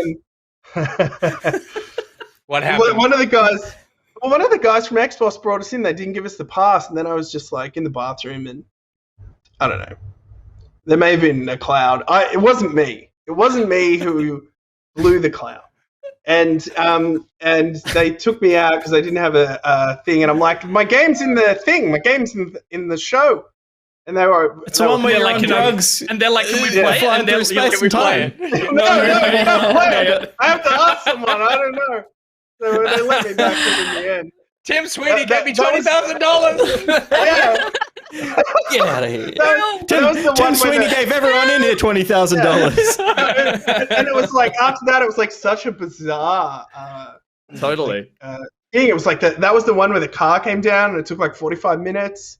That was hilarious. Oh, and everyone's scanning Phil, and that was the one where it was world exclusive, and I didn't know what the fuck was going on. And I miss E3. I know, I miss people. But I got to go over there and visit a bunch of movie studios and did heaps of fun stuff, and I felt like I was living the dream. I met Keanu. Oh, did you? I did meet Keanu. Hell yeah. You want to hear my Keanu story? Yeah. He was in the bathroom with I you. went Oh, to, that's that story. that's that story. I went to Bad Robot.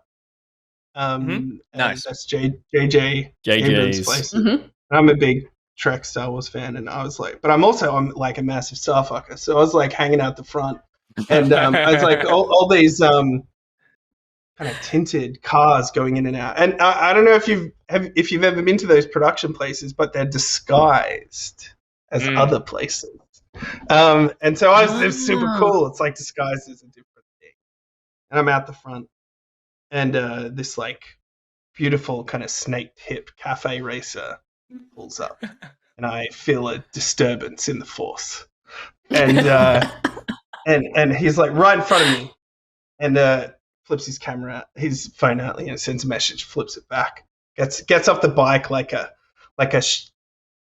shoulder length glove from an outstretched arm, and he looks at me. He looks down the barrel, and he takes the helmet off. And from here I'm like, it's Keanu. It's fucking Keanu. He takes the helmet off, and I'm like, "What's up, dude?" And he goes, "Good morning." And then he literally turned around and walked into it's like a 4-lane highway. He walked into the medium strip and just sat under a tree and just sat there. And that's how you get into Bad Robot? That was yeah. And then the tree lowered into the ground. Yeah, totally. No, he came in. I was in 5 minutes early because going to do my interview, and then he cruised in, and I was still in the waiting room, and Keanu was definitely ushered very quickly into whatever his meeting was. And it's like, I was here first. I was here first. I'm the one, not him. Oh, okay, yeah, cool. Yeah, that's so good. And then you have to, when you go to those places, you have to present your passport and stuff, and then walks up to the thing and he goes, Keanu. The dude's like, I know, man. Oh, incredible. Fuck. Jesus Christ. That's amazing. You're getting the rockstar lifestyle through the video game industry now. This is brilliant. The parties that was the way. Are as good, I would say. Rock and roll parties is just sad at this point in time. Video game parties at least have some cash behind them, they've got some funding. It's not just like squares of cheese and like a little bits of sausage. You know what I'm talking about. And wine. Speaking of funding, I am curious, at what point did Game Pass get involved with this? Was this something from the beginning, or did they sort of stump up a bunch of cash to actually take the game or underwrite it from the start?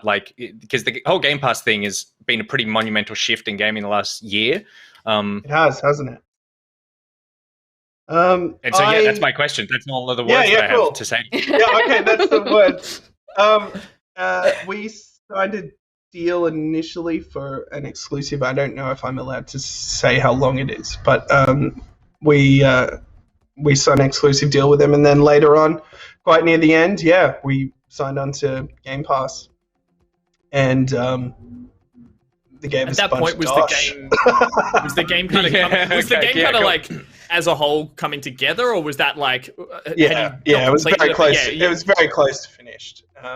Okay, right. Cool. So at that point, it's kind of I don't just where it goes. Yeah, look, to be honest, I'm not sure if it's more about what the game was or just Annapurna's credit at that point. Providing them really good games. So that's cool though. I don't know how much I always wondered how that worked in terms of did they have to calculate how many sales you would potentially be getting and make sure you get enough of that to be able to have the game available for free on Game Pass for anyone who has it? Yes, it's really good. I don't know how much I'm allowed. I should have read the email, but I don't know how much I'm allowed to say about that stuff. But it's very good. From a studio like us, it's our first game. Because of Game Pass, so many more people are going to play it and maybe be interested in what we do next. So I think it's very good for a studio like us. I understand. I've heard people have differing opinions on what Game Pass is. I can't see a downside from where I am and what I'm doing. I imagine as well a game like yours that is stupendously wonderful and experimental. It's like that's a game that some people need a little bit of a push to say, like, do you feel like playing this? It's like some people might be a little hesitant to dive into something this sort of fantastical, and something like Game Pass, or we're big fans of it on this show and we talk about it, talk it up. It's like it's a great way for people to say, yeah, I'm just going to dabble, and obviously then get their hooks into what is clearly a very captivating and beautiful game as well. So that's only more pluses for you guys. Yeah, I think so. I think it's really great to kind of push.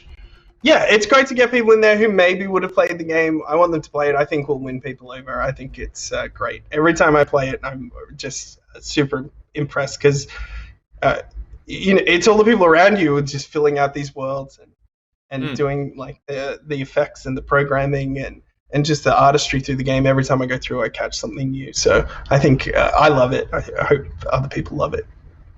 And are you doing all the music on it as well? Or is that like a team of people? Or how does that work? It's me and another musician who I've worked with my whole life called Josh Abrahams. And he wrote Addicted to Bass. And the height of my the height of my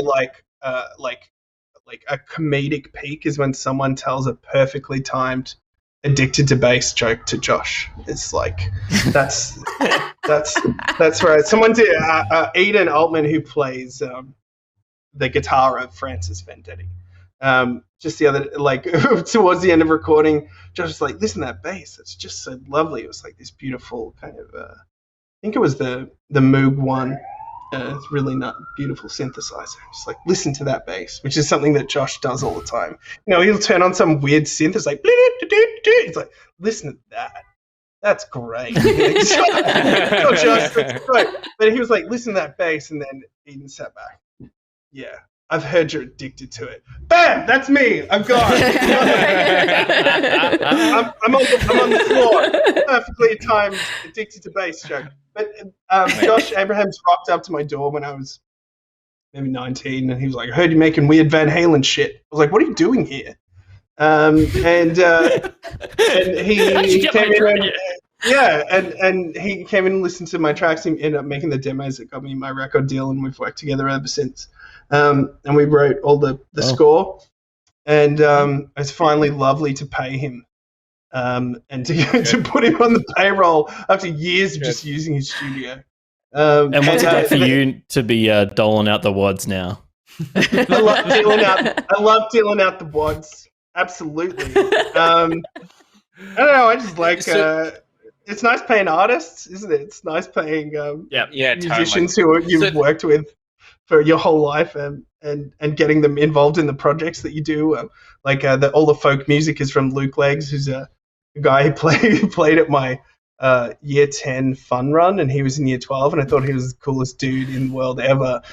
So it's really great to work with him and get his tracks on the game. That's awesome. So you mentioned that, finally, that this is a game that you hope that people enjoy and will inspire them to check out your next thing. I don't want to get too far ahead of ourselves because technically the game isn't even out yet. But I imagine you don't have a long season pass DLC tail on this. So no. What kind of thing do you want to do next after you've made what is so clearly like a really personal passion project where you've your opus potentially spewed out so much of yourself? Look, I'd love to make a really amazing cricket battle royale. Oh yes. Wait, did you say cricket? Yes. Yeah, I'm like a massive cricket fan. Please. That is such a left turn. I know, but I'd love to make just, I'd like to make Shane Warne Cricket 99. I'd like to make that game that already exists. Yeah. Multifish in the chat has suggested Cricket Battle Royale. Cricket Battle Royale. You can have that for free. Can I? All right. Well, that's the next game. Good. Thanks for the IP in the chat. See if Epic gets back to you that quickly on that email. I don't think they will. Another 20k, just like that. I don't know if anyone's going to sponsor my Shane Warne 99. It's not a remaster either. Multifish says they actually do expect WODs, so WODs for Multifish, please. Okay, well that's fair enough. We'll get in contact. Next up from Beethoven Dinosaur, Shane Warne, Cricket 99. It's going to be on You heard it here Dreamcast first. and PlayStation 2. And Game Pass. Probably Game Pass. Perfect. Probably Game Pass. They provide the WODs. Well, Johnny, it has been an absolute pleasure, mate, having you on the show. Thank you so much. I think that I speak for all of us when we say, like, we can't wait to check the game out. It comes out at 2 a.m. tomorrow, so we'll probably still be live on this show when it releases. And it's on Game Pass for Xbox and PC as well. It's also on Steam, I think, maybe? Yeah, Is it on Steam? probably. Yeah, I think so. I think it's on Steam as well. But yeah, good luck with the release, man. And it just looks phenomenal. It's been an absolute pleasure having you here. It's been so much fun. I'll be back tomorrow night. We'll meet again. See you guys. Thanks, everyone. Thanks, Have a mate. good one. See you, mate. Fucking boss. What delight. What a delight. More Rockstar developers, please. And not the not the company. I mean, the real ones, the Rockets. It's so cool as well. This and also the Forgotten City dev as well have given us such like choice inside information that I feel like when you're doing the E3 circuit, you normally get very like rehearsed Back of box. back of the box responses. So to get like honest, candid experiences of going through this process is just so interesting and cool to listen to. No better answer to an interview question than, I'm not sure if I'm allowed to say this. You're like, good, good. I'm going to say this. Excellent. Yeah, we are on a roll with the developer interviews, and they're all Australian. And so what does that tell you? Australian talent, top tier talent. That was great. Thank you very much to Johnny for coming. And yeah, like we said, PC, Artful Escape, PC Game Pass, Xbox Game Pass, and it's on Steam as well. Check it out. I can't wait. I may stay up and just play the first hour when it drops. I was going to say, like, I didn't want to ask him this, and I'm really happy about this. I still don't quite know what the game is, and I'm like, that's such a rare thing. Do you think he does, though? Like, I'm not sure that he knows what game he's made. Sometimes it's best to go into a game that way, though, isn't it? Like, all I know is that it's visually exciting and there's amazing voices behind it, and it's a vibe. That's what I know. It's a vibe. Yeah. Oh, I'm happy to let the rest of it wash over me as it happens. Yep. Beautiful. Well, we are going to take a short break because the show only gets better from here because we have What You've Been Playing. We had one of the best interviews in Back Pocket history, and up next is going to be the best segment in Back Pocket history. It's going to be Nut Chat, but we'll be back after this short break.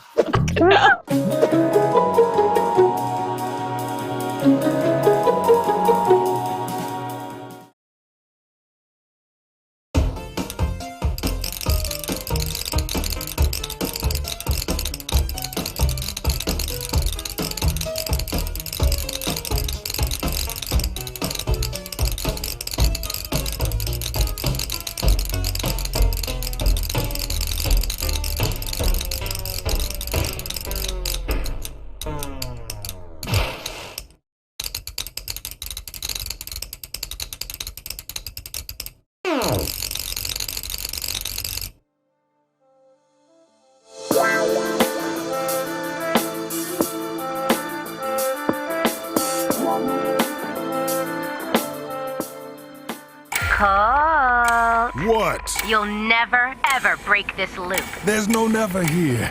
Just you, me, and the rest of these maniacs. Bring it, baby.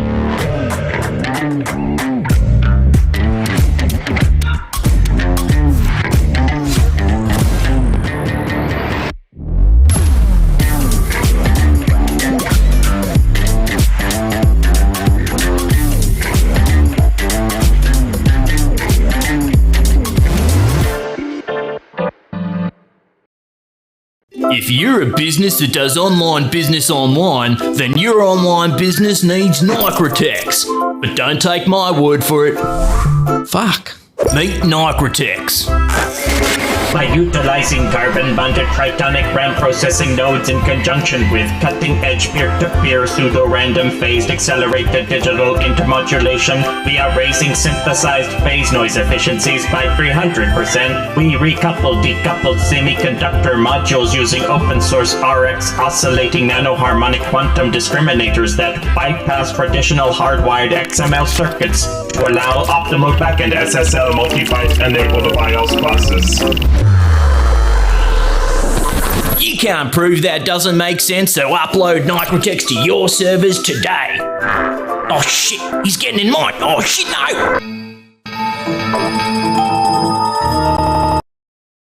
no! Audio Jungle.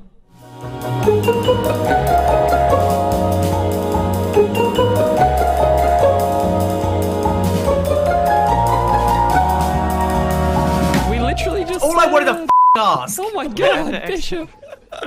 Yeah, it took more time you guys yelling at me than me to ask the question. I agree with Bishop. I agree with Bishop. Thank you.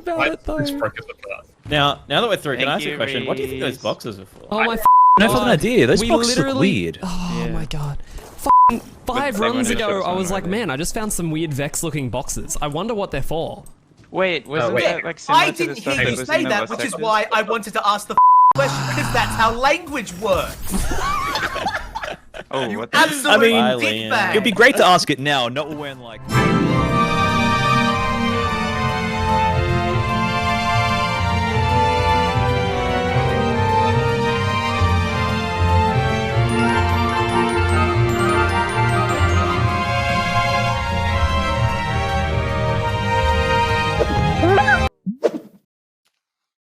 Welcome back to the show, and thank you to Jep and Paul Called Bishop there for sending in the words from our sponsors. Always nice to relive Paul Called Bishop's breakdown.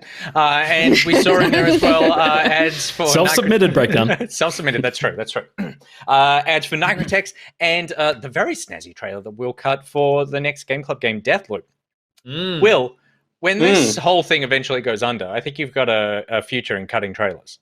I'll do it. Give me footage. I just like saying just free for all footage. Let me cut it together. Let me have fun with footage. That's all I want. Nice. I'll do it. Let me have fun with footage. Yeah, the Will Yates story. What is that face? Are you trying to make it creepier, or are you trying to make it more innocent? I'm playing into it. That's a creepy face. Okay, I was going creepy yeah, face. Do it again, one more time. It's a bit. I like it. I think it's sweet. It's sweet. I thought that was cute. It's fun. It depends. You can read it. The longer the hair gets, the creepier that gets. This is his range. These need to be freeze-framed, black and whited, and put on like a Polaroid thing of Will's range, and just have all these faces. So the Coastal City does say Will can cut me up any day. So that's there we go. That's Nice. continuing That's the the trend from the beginning of the show. Speaking of kinks from the show, it's time for Nut Chat.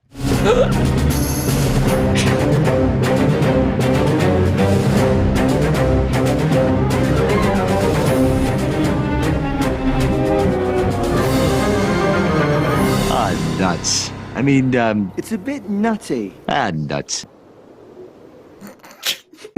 Nut Chat, brought to you by It's Jep. It's Jep. It's a Jep thing. Thank you very much, Jep, for sponsoring the first, and let's be honest, probably only Nut Chat. Welcome to Nut Chat, the only nut-related segment in any video game show anywhere ever.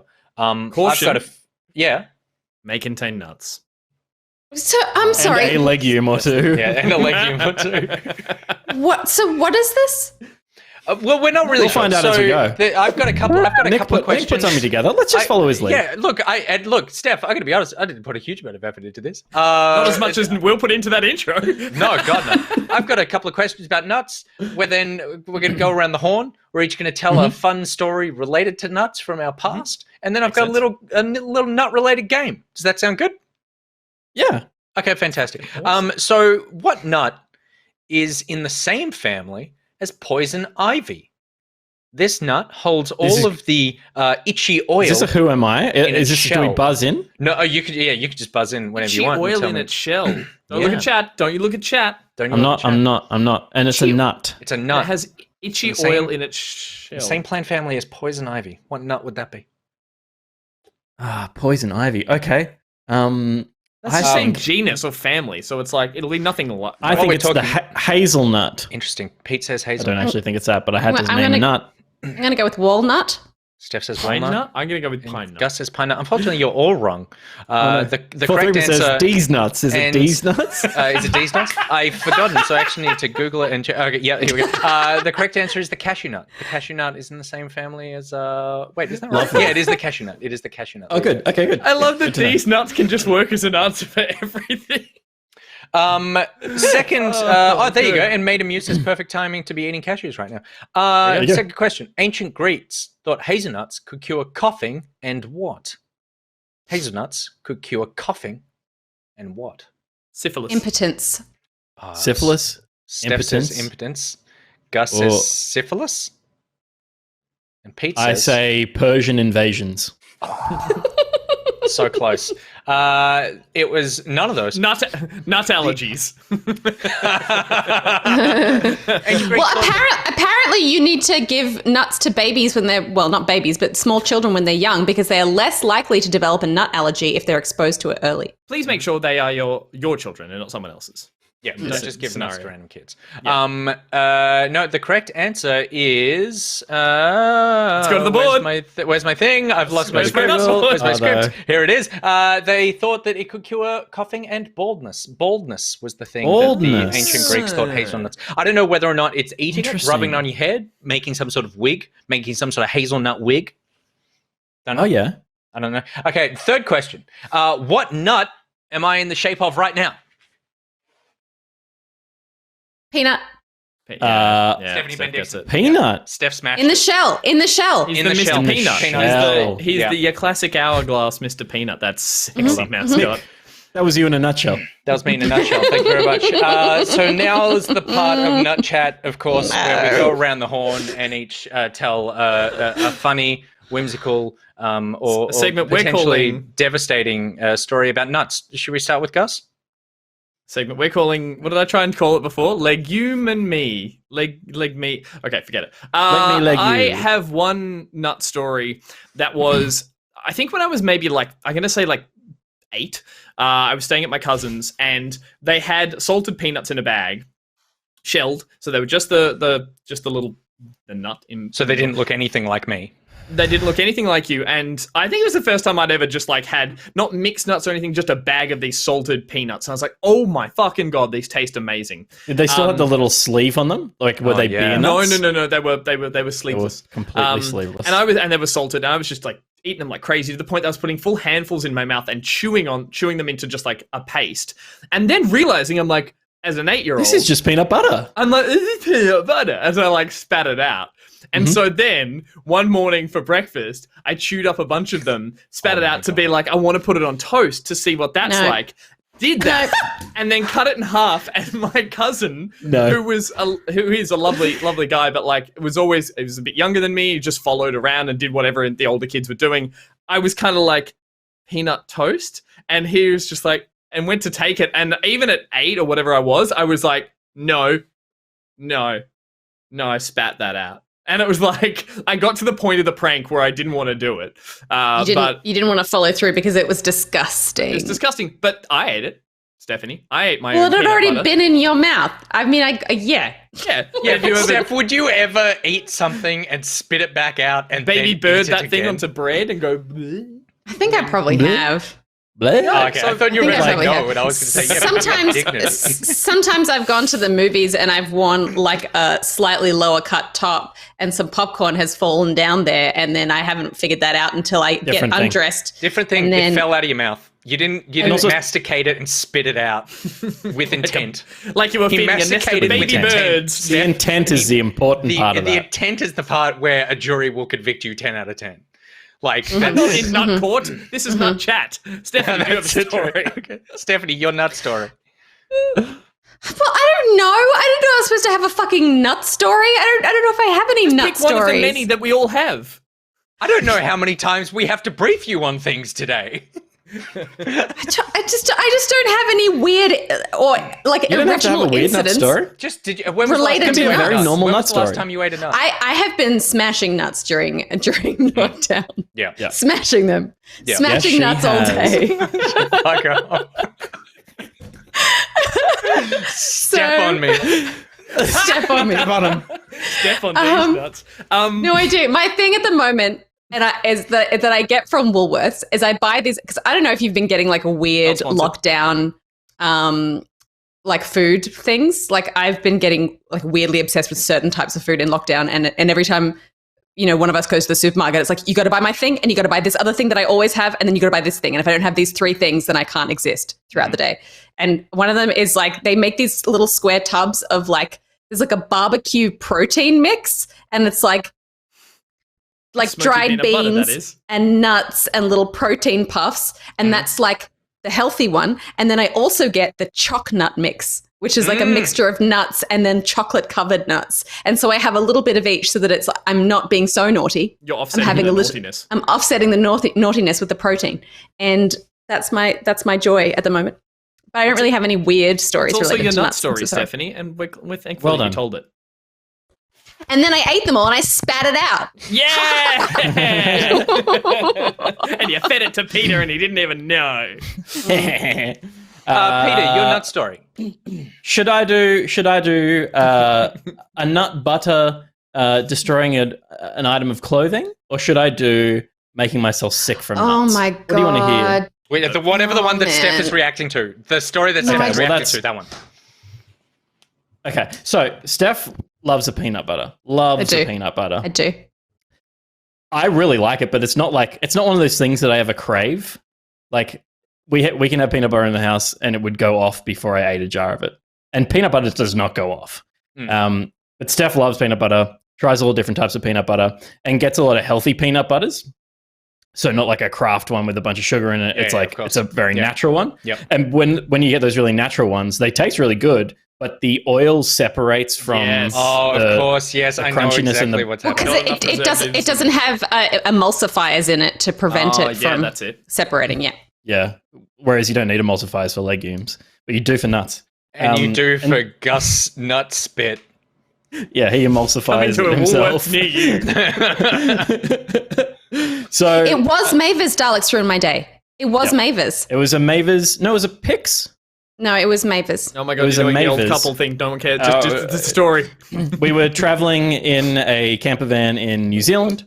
We had a large jar of Mavis peanut butter in the cupboards that set up over the top of everything.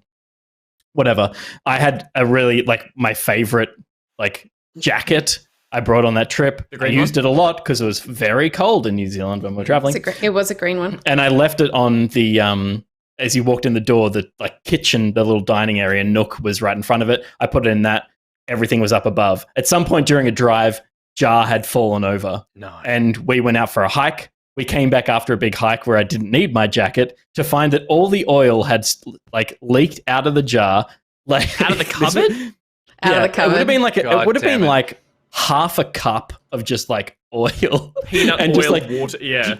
dripped out onto the jacket, and it was just Steph tried her hardest to save it, but it was I felt it was so it was bad. gone. He was because he was like, you just had to have your fucking healthy had to peanut have butter, that. didn't you? Could have had crushed sugary butter. I love that she tried as hard as she could Yeah. to save it. Conjures up a Grey's Anatomy intense scene of running Oh with my the jacket, God. plunging it I mean- into an ice lake in New Zealand, and being like, "Sponge, I tried everything. I even went to we even stopped at one of those caravan overnight things where they have a few Laundry. basic amenities. And I went to the woman and I was like, what do you have to help me with this? And she's like, nothing can help you with that. And I was like,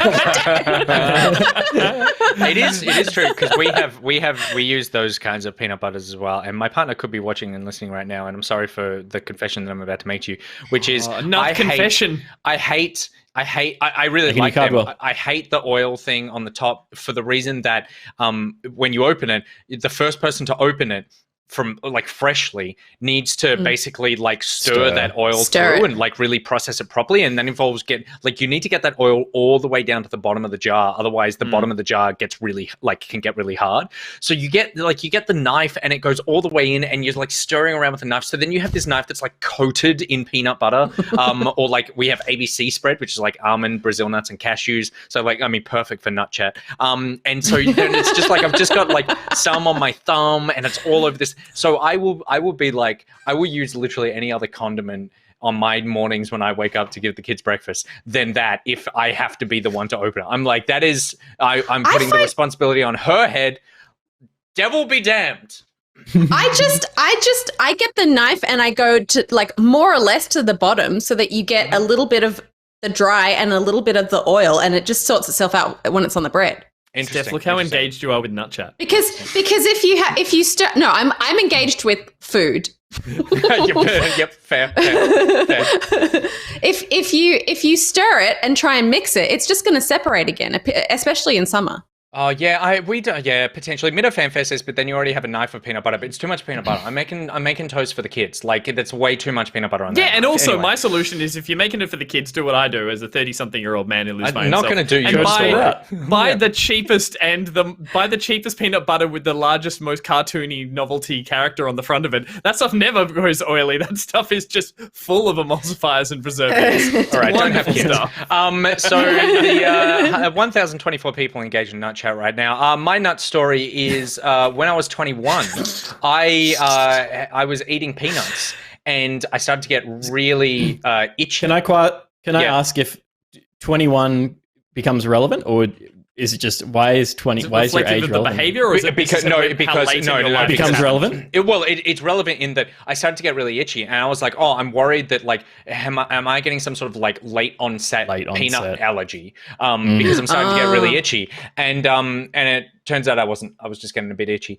Okay, so the final part of Nut Chat is I've got a little game here of I need you to once again. This is just a different version of Guess the Nut. This is a game I like to call What Nut Is This? Yep. And we don't have a title sequence for it. So let's get to the first. The budget picture. for Nut Chat's been cut. I'm going to show you a picture. No, I'll play the Nut Chat card at the end again. What? Hey guys, what nut is this? What nut is that? Walnut. That could be a walnut. Hazelnut. It could also be a hazelnut de-shelled. The correct answer. No, it's a hazelnut shelled. Okay. Let's reveal what nut this is. Who got it right? Angus got it right. Damn it's a it. walnut. That's a Congratulations, walnut. That's a Angus. walnut. That is a walnut. King if of ever Nut I've seen one. Prince of Nut Chat, if anything, really. Okay. Second one. Can we see the second nut? What nut is this? That's the same nut. What the fuck? That's What a nut is this? hazelnut. What nut is this? Is a walnut? It's a walnut. Can we see what nut this is? That's a cashew. It's God a cashew damn nut. Fucking hell. And then rounding out Nut Chat. What nut is this? That looks like a tiny banana alien. What nut is this, Peter? Okay. What Oh nut is my this? god. That's Austin Anyone- Powers in a nutshell. Gus says it's Austin Powers in a nutshell. Peter? Peanut. What kind of a nut has a shell this big? Steph says peanut. It's the National University of Technology. It's Ah. NUTTech. It is NUTTech. It's the National Pikachu! University of Technology in Pakistan. So that's NUTTech. So that's Nut Chat. Thanks for watching, everybody. Peter plays out. Roll the card.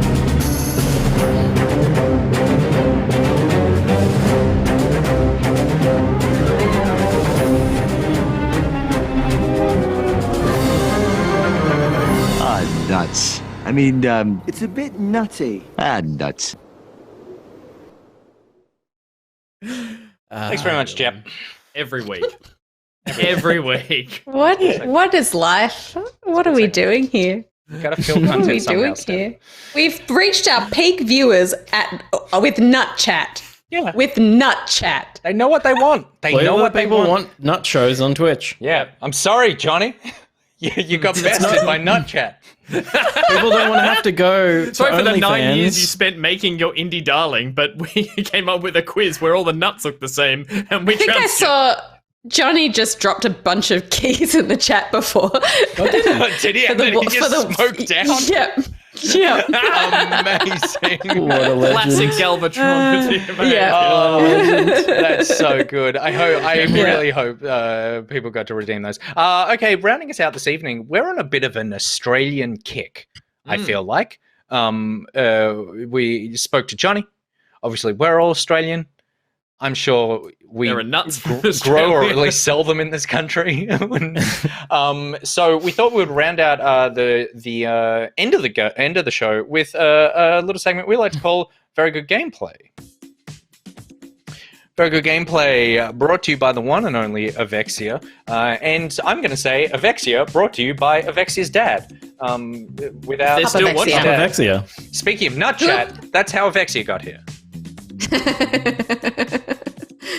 Imagine if your parents presented you like that. Presented by your parents. Like you have a sponsorship deal every time. That's true. And we thought that we would round out the show with a little chill time.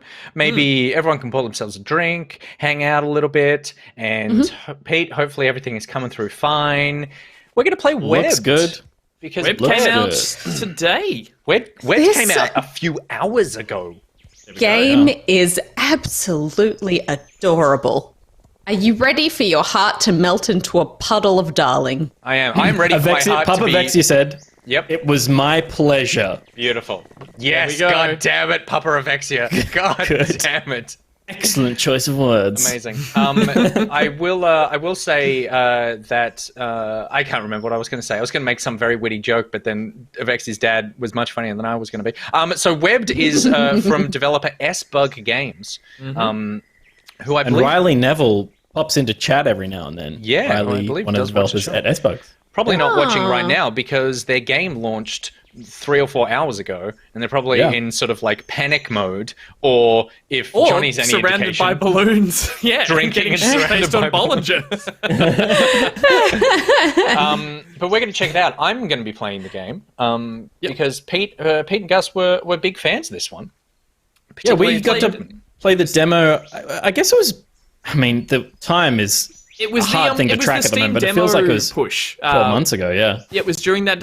What do they call it when Steam does a big push for all the demos of games we played? Steam Party demo Animals. push. Yeah, Steam Demo Push, I think, is, Nut Chat, I think, was a working title. Party Animals, and we played, and I talked about this, which I played as well. And it is such a bloody charming game. Steamfest. Steamfest, thank you. Thank The you, Button game Warrior. description is it's a story of a happy little spider on an adventure to save her boyfriend from a big, mean bowerbird. Yeah, right. So we've got jump here, hold Q to dance, very important moves. So man. cute. Oh my gosh, so cute. The little big eyes and the little mouth Shouldn't be bits. this cute, but it is. I want to point out Lesser of Spice-Man- two weevils. What are these bits called? Mandibles. Mandible. They wouldn't Is be it on mandibles on a spider. On a spider? Oh wow! Look, it's going by itself. I'm not even controlling it. It's just going backwards because it's like its butt's too heavy. There's too much spider butt. Oh, he's got a lot Also, of I buttons. will say Hang that on, it's the got Spice-Man cute butt 2000 inertia. It does. Spice-Man 2000 Penny said I had a palps. Penny push palps is the before. best word ever. Penny palps. Petty palps. Thank you, What they're weevils. called? Petty palps. We'll never find out what Spiceman said. Now I don't Spice-Man want to know. 2000 in the I don't chat want to know. said I I don't had a want to know. steamy push before. So Oh, good. yeah. Okay. You did want to know. love it. Good swinging. Aim at a point and hold right mouse button. There's two twos there, so we're going to need a patch to start spinning a web. To start So, spinning a web. The demo was like a reasonably large kind of play area, but there was like a promise of a narrative. I don't remember there being such like distinct gums in the background parallaxing there. I think they were there, but what's amazing is that there's such... That should be on It the box. feels more Australian than it did when I played it, and I love that. Yeah, it's lovely that there's such a strong focus pull on it that makes you feel small and like you're on the forest floor. Like it starts with that parallax to the bottom of the gum trees rather than just like generic forest background or something. I think this is possibly the bowerbird. The thing I remember that was amazing is when you stitch all these webs together. I don't know if stitching's the right word, but how there's like almost piano key noises for when you touch every bit of the web. Oh, this is. Right. This That's is your friend. This might be your boyfriend. Just eat to shoot lasers. Yeah. I It's didn't laser see web. this part. Oh no! Your little friend. Oh no! You want a friend? Press press Q to dance and E to shoot lasers. No time to Nick. Do not dance now. Now is not the time for dance. What if I hate It is. It's always the time for dance. Yeah. You know you loved him. You know you loved him. I feel. What if this was a situation where it was like, I signed Never liked a really them. I signed a really bad prenup, and this was the only way out of it. Kidnapping You by paid the bird was bowerbird? not in the contract. Hey, buddy. I'm so sorry. So, The moth friend. Can I So give what you a little happened piece to of Can I give you a little? I've been very excited to play this game, so I've been following along. Please. Can I give you a little piece of exciting information about this sound? Let me crank it. Which sound? Talk a little more. The moth. F. That is one of the developers' cats, recorded and pitch shifted. Oh, it is. It's the cat going. Incredible. That's great. Isn't that so adorable? I gotta shoot so many fucking lasers. I love that. That was my home for tonight. And it's because we as human mammals could never love a moth. That's true. That's true. But we can love a cat. I don't trust moths. They move too sporadically. You just can't. They're always kind of like changing direction at the last minute. You would never get a bank loan at the moth. No, you would never sign a prenup with a moth. The ants below I like them because they're furry and soft. Heated airship as part of their defense because they're furry and soft. Steph, I reckon you are the kind of person that freaks out if a moth flies out of a cupboard at you. No. No, you're not. I like No, she's moths. pretty good. I think moths are good. Oh, that's good. Okay, that's good. I don't love spiders, but I allow them in my house because I like things that eat mosquitoes. And also, I feel like we only ever get huntsmen in our house when it's raining, and like fair enough, they're just looking for a bit of shelter. You know? Just want to hide out. And we'll find out more about that next week on Spider Chat. You'll need some fuel too, of course. I'd look at the dung beetles. So I need to find fuel. So I need to talk to dung beetles for Poopy, I think. Well, the key thing is, if it's like similar to the demo that we played, it's that it's not strictly super linear. It's like you get a big area of bush to play in, and then there you take objectives or little missions from other creatures, and then just find your way around there. So I think from memory, there was like at the very bottom on the forest floor, there was like an anthill that you could go down to and talk to some ants. But satisfying. It's just satisfying doing those like. But have you done the string? And Make a web. Make a proper web, Nick. So Every animation it goes through, it's adorable. Like when it puts its little legs up together like that, that's so cute. Oh, look at it wiggle. Yeah, and listen to the sound. Yeah. And now if you start stringing a heap together to like the floor and the ground and everything, and listen to.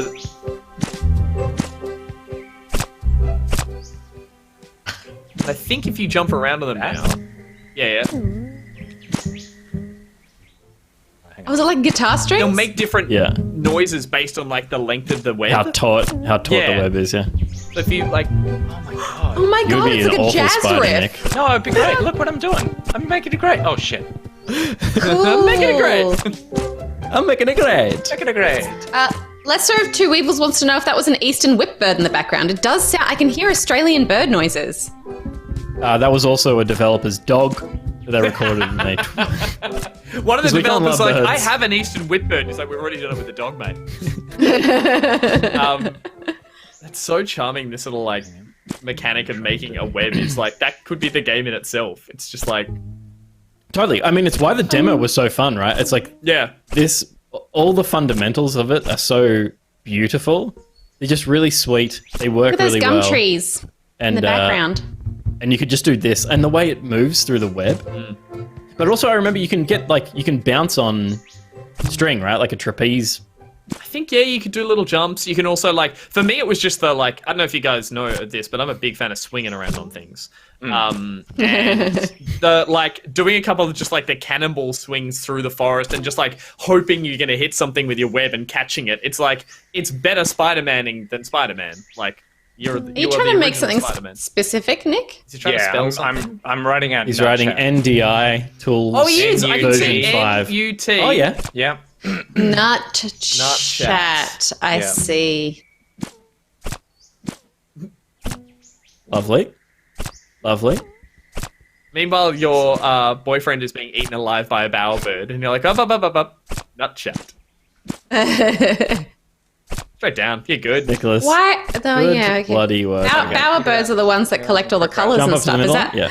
I wonder if that's part of it. I wonder if you have to Chat. like contribute No, some chat. blue items for its nest. Yes, potentially. Potentially. It'd I be do. so weird if a Chivo came up right now and was like, nut chat, Nut chat. and you're like, yes. Just go for some like big swings, Nick. Yeah. Oh, well, I wanted to go down and see the ants. Yeah. that'll do it. Oh yeah. Comrade. Of course, the spiders have become Of course militarized. The ants, yeah. The ants, sorry, yeah. We're an army, but we're more of a people insects republic of Comrade Carl in the Carl. mech ant chamber. Mech ant? Hang on. Well, how else are you going to fight a bird? Oh, you couldn't get down here in the demo. Has the music kicked up a notch now we're in a different area? Yep. You here to help with the elevator? This is Oh god, this is that thing where you Broken start a Man's new attack. game and every new character you meet gives you a Marimba. quest and you're like, one at a time, and the people you keep taking a hand in quest give you 2 more. Miss Silver asks, what developer pet voices the ants? And they actually got a tank full of fish and just shook it a little bit. I don't know if and they didn't even pitch shift it. That's just what ants That's sound what it like sounds when like. that's what fish sound like when they're drowning in their own water. So I don't know if this was. Spikes. Oh yeah. I don't know if you saw this in gameplay. the menu, Nick, or if it's still there the way it was implemented. But originally, Riley, the developer, in an interview mentioned that the game will feature. Yeah. Little grub. The game will actually feature an arachnophobia mode that turns the cute spider into a friendly blob of sorts. That was Amazing. an idea. I don't know if they've finished through. That was still in the development phase. It was an I interview. feel But I'm like, arachnophobia doesn't apply to this, surely. look, it might not have What been a put in. So cutie. Arachnophobia arachnophobia mode. mode. What's it look like? That's great. What I if feel I'm like both it arachnophobic looks and like, blobophobic? I feel like It this looks, game is the perfect solution for helping people become discover they have a affinity or a love for spiders. But this is still amazing. It looks like one of the gobbos from Croc and the Legend of the Gobbos. Oh, you fell in the spicy water. What a specific was that an Australian game as well? I feel better about the blob dying than I do the spider dying. Is that Nick, bad? can you hit the roof? Yeah, you can't very- attach those spikes, I guess. Attach those spikes. Maybe What there's if I build a web? Do it. You can build a bridge. Build a bridge and get over it. Get over it. What? How do you run across the? Yeah, I'm just gonna make. Oh, as the blob. That's true. Everyone wants to know. Everyone would like to see the blob dance. Oh yeah. Does the blob have a dance? Hang on, let me get on.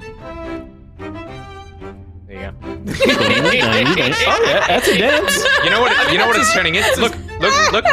Peanut. Peanut. Walnut peanut. Walnut peanut. National Institute of Technology in Pakistan.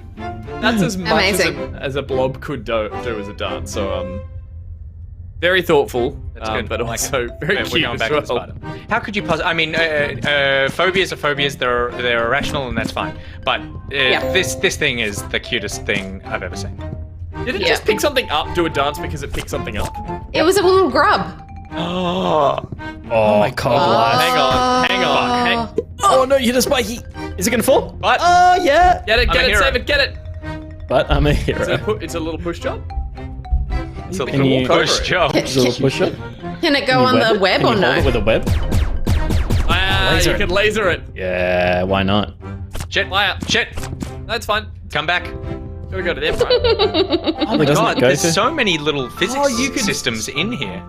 Yeah. So what if you attach it to? What if you hit it now and attach it to the ground? Is it gonna pull it? Oh, like attach it like that. Yeah, and then Can I break the cut other webs? You can you can laser your own webs. You can laser Yeah, your so own you webs. can- See your over own that. webs. Oh, you could pull it up. Amazing. Oh, that was awesome. Oh, and he grabbed it. Thanks, comrade. Thanks. Cute. That's great. This Oh, is man, I can't really wait to fun. play This is Wow, so cute. just like so system beautiful. speaking is there's so much more here than I thought there was. Oh my god, what just happened? Okay, I gotta put it in here.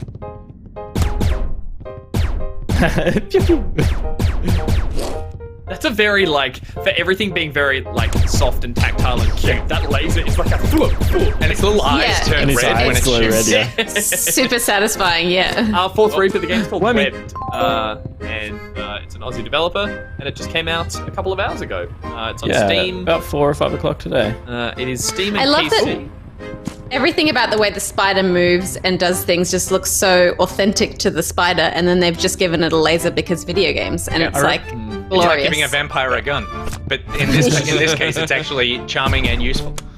Yeah. I remember, and watching you play, Nick, it looks like you're feeling shortcut. What I remember feeling, which was it is quite intuitive as well. Yeah, totally. Like you. Yeah, you pick it all up pretty quickly, and then you just left to play. So it's It's also quite intuitive in the sense that like the inertia is really forgiving in a sense. It's really good that like as Steph was saying, it's cute to watch, but it's also like the little head, then legs, then but it's satisfying just watching you play it. Like I get a sense of how intuitive it is even just watching it. Like it all just flows really beautifully, moves through the world in a way that feels effortless. I like that a lot.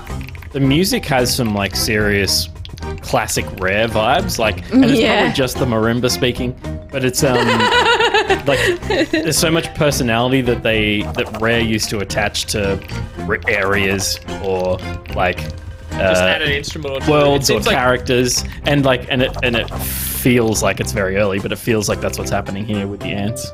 Speaking of arachnophobia and music, I saw a tweet earlier from Dan Golding, Australian wonder child. Did he work on this? He didn't work on this, but he says he's deeply arachnophobic, but that's not enough to stop him from playing this because he seems utterly charmed by it as well. Is he aware of the blob mode? Is he Maybe aware? not. I might tweet that to him now. You're totally right, Pete, that there is this feeling that it's not like... I don't think forgiving is the word that I'm looking for, but you kind of like... It seems it's like easy to achieve what you want to. Yeah, and not about necessarily it works. in the... Yeah, I don't know what it is. It's kind of like you think that it's not... You're playing it faster than you should, considering how you haven't played it before. Like, it's that... Not faster than you should, but like you're playing it like you played it a lot before. Fun to... It feels like you shouldn't have as much freedom as you do, and it's great that you do. Yes. Yeah. I love it. I love this so much. So I need to find something for that. Genuinely and it's also... hearing added instruments as things... Come on, you monster! Well, there's a bit of sound design in the mechanics of this world. Yeah, but... The marimba's gone. But I'm hearing like pots and pans now. I'm wondering if it's maybe if it's tied to going deeper or seeing more machines. Oh, good job. Yeah. The music's totally taking a shift. Oh, you're gonna have to laser that?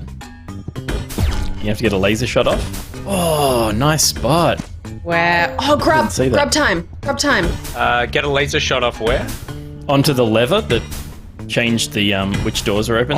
That shot. Oh, that But then how would he? Attach a but then rock. how would he do Attach the a rock second to one? the attach a rock to the cog that's swinging around, and then it'll give you time to get between them. To knock it. And it's swinging the wrong way. Yeah, it's swinging the wrong way. Try it. Could work. Sec. I love how... Maybe that's too complicated. Or she, it. I don't know. Is it wrong to gender the spider? I guess it has a boyfriend, so there is something going on here. I think this is. Oh, she. that. I think that's see, what it is. There's 3, and it's doing 1 and 3, or 2 is It's down. definitely cog related. Why is that cog there otherwise? Yeah. So okay, so. But once you open, if you open the second door and close the one in front, you wouldn't be able to access that one there. But I think what I can do is shoot. This could be one of those situations where we're massively overcomplicating. We need to see if it works. I need to put a rock in the cog, web the cog so it stops moving, run in there, close the thing, run in there, and then shoot the web so that the cog starts moving and it knocks the thing over. Do you know what I mean? See what happens. Yeah, Let's see what I happens. know what you mean. So I need to. So what happens when I go here and I pull it back? It's like that. So that needs to be my end position, right? Or maybe so maybe you just need to because Asbug Games is watching right now, and may have a little bit of insight into how the game works. Chad is right. Maybe you can choke up the cog when it's halfway between instances, so they're all open. Oh, right. Okay. Right. How is that? That? I like where your head is at, though. I know. Devin chat. Wrong lever. Wrong Oh my lever, goodness. crunk. Interesting. I like what you're trying here. Hang on a second. Yeah, but did I've you? also tied it here, so that doesn't work. So there we go.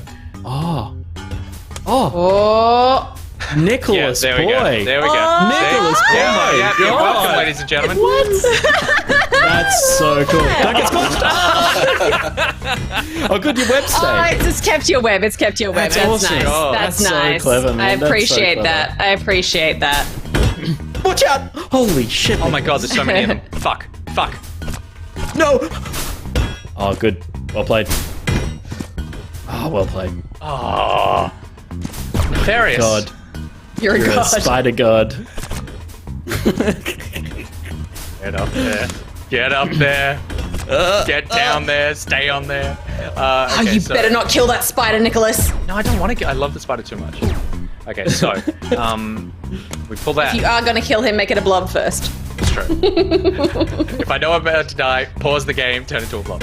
Okay, so what's that doing? That's lowering 1. Good. And it automatically switches back, does it? No. Blink, blink, blink, blink. She'll hold. And you can't laser them over, can you? You have to jump into them. Nice. Yeah, Whoa. clever. It's brilliant. Brilliant. I reckon you're going to need to do the same with the bottom one, though. Because that'll... Oh, that was lucky. That one that you're attached to right now is going to be attached to the other lever as well. Yeah, totally. Oh god, I looked away. Oh, to, right. Attach that to the platform as well. Yep. This has got so much more complicated than I thought. I looked away to send a tweet, and I couldn't send the tweet without finding a gif of a spider dancing. Turns out there's a lot of gifs of spiders dancing, or spiders with maracas superimposed over them. Like this? And I couldn't find the one I wanted. There were too many. Holy smokes, this has gotten... I think you can just shoot them with lasers and go through, right? No. The lasers don't affect the... I've done something Get rid here? of the, What have I done? The web right at the roof. The web right at the roof. Yeah. You're stopping your... Yep. Oh, Nicholas. Oh my goodness. Oh, man. How? This is heart-racing stuff. Because I care about that spider a great yes, deal. The ant got owned. Oh my god. Good. Cool. Open access. I think you were meant to talk to that ant before you went up there, but... Send me a mandible. Amazing. Is it the rocks? You need Yeah, to there's shoot? something here. Yeah. Do you shoot that edge to the side? What about on your left? Is that something? I don't know. You could build a web for it to walk up, right? Yeah. Yeah, what I was trying to do. Oh, get that I wormy. don't know what the fucking grubs do, but are they just collectibles? Are they health? They look like larvae. Got 5 of them, so that's all I care about. Okay, so what's this guy what if trying we to do? do? He's trying to He's trying to get Might be up, right? collecting baby 'Cause ants. the mudslide, I can't connect to the mudslide. Oh, it's just a preserve. Oh, but you can to a rock and then to the... Do you have a health meter at all? Or is it just you get a couple of hits? Where's he Get got? one He's hit. got like this weird... Yeah, I think one you need hit, to not I webbed attach him. him to something, because yeah, he's attached to the cog. Oh god. There you go, buddy. So he's got like a little bit of behavior that he... He's been through enough already. Come on. Oh my gosh, this is amazing. I Oh my can take him gosh. up. Okay, this might not be what I'm supposed to do, but it's definitely what I'm going to do. Shoot the web, go up to the vine and get him from up there, and then yank him from up on the vine. If you get rid of that web that's currently there... Oh no. He wants the cog, though. He's grabbing it. Yeah. Yeah, so shoot your web. Where? Like, get rid of your web. I mean, it's stuck to the cog. That's He why means can't laser your leave. web. Laser your web, sorry. Alright. Doing. Okay, shit. I meant to web. I shot meant to instead web. of webbing. I didn't web. You got this. This is adorable. There's got to be something to do with that vine, right? Like, I think from that vine you can. You but get I up can't. on. You can attach that to. Oh, and then shoot the. I would just. Can't you just attach him to the roof and then pull him up? Yeah. Can he walk? But He he- can't but walk does- up the web, but you can. And you can get And then the you can get across. get the cog afterwards. He's on the vine Oh, now. he's He stuck on the was. vine. But you want to get him up to the left there. Yeah. They just Go. jump across now. Oh, you shot him midair. Nice. Now what's he saying? But now he wants. Is he Now he out? needs the cog, doesn't he? Or no? Now I just You need are to a find a true way to fan. fix this gearbox, which should be a cog, Be a right? cog. That'll be the cog. Man. Oh no, Still there's another lazy. little bit of web. It's still attached to the rock. Strom says trick shot. Oh, he's gone web crazy. Okay, so that comes up. I'd still attach it there. Nice shot. And there. This is very complicated. So many rocks. So that stuff we said earlier, where it's like, Nick, it's like you played this game for days and you're already naturally good. Like, we're now at this point of the game. I think you just I like walk it. I yourself like up. it. I No, think no, it's yeah, fun. it's It's there. fun. on it. It's You're on I like it. seeing the Come on, physics you bastard. tested in this way. Yay! you- No! It's rolling. I love how you John Wick it off the edge. Going, Yeah. And like, Okay. So, Ant, buddy, thanks for helping. Yeah. Yep. you need to put it up in that thing. Yeah, you gotta get it. You gotta get yeah, up there. Yeah. It can be solved with web. And Everything can be solved with web. That's the part where suck it up. what does that button do? Is that like a? Well, it'll work once the cog is in there. Yeah. Yeah. If I go up there, do I hold on here? No, I don't. Make yourself a chat? little. Make yourself a little web. Get up there, whip it, and kind of like. Get off there, Ant. Oh, this Yeah, let it go. Yeah, he Ant. keeps grabbing So it. needy. what a prick. True friend. Come on. What a prick. This is like some yo-yo action. You're kind of like trying to bring it back up. Yeah, maybe you need to swing it up and in. Can you create That felt something that allows you Steph. to be Yeah. to swing like a pendulum? I think I think Nick, you're onto it. Yeah, it's just like creating more. Yeah, let yourself get higher. Yeah, with where you're walking. Yeah, and now you're. But isn't it going to hit the? Okay, yeah. Yeah. Get up there. Pendulum. Doing it right? Are we doing it right? More web. If first you don't web and web again. Yeah. It feels a little like I feel like we're missing something. Yeah. I feel check like your check your abilities again. Is there something you're? Yeah, is there like, something are you able haven't- to like whip and I'll make sure that I've got gameplay, key binding, move, grapple, jump. Someone said web the spinning cog. That doesn't do anything. No, that's like a little... S-Bug says use more webs. Use more webs? More okay, webs. cool. Okay, use more webs. It's always the answer. It's always just the answer. web it up, man. Web it Web, up. just go ham on webs. Create a whole That's little your like tool. yeah. You're a spider. You're a spider. It's the only thing you can do. It's what you do. What you do. Oh, come on, baby. Come on, baby. You need to be doing that from yeah. Oh yeah, push it up. That's Okay. good. Now like keep webbing John it Wick. up. to Blast the it top. up. Shoot it. But don't bring it. And It's gonna drop. It's gonna drop. No, he's not gonna hit the rope. He's not gonna hit it. He's gonna have precision aim. the ant is Hitting the ant. blocking You're it. hitting the ant. Yeah, you do it from an angle. In. Boom. Oh yeah. Ow.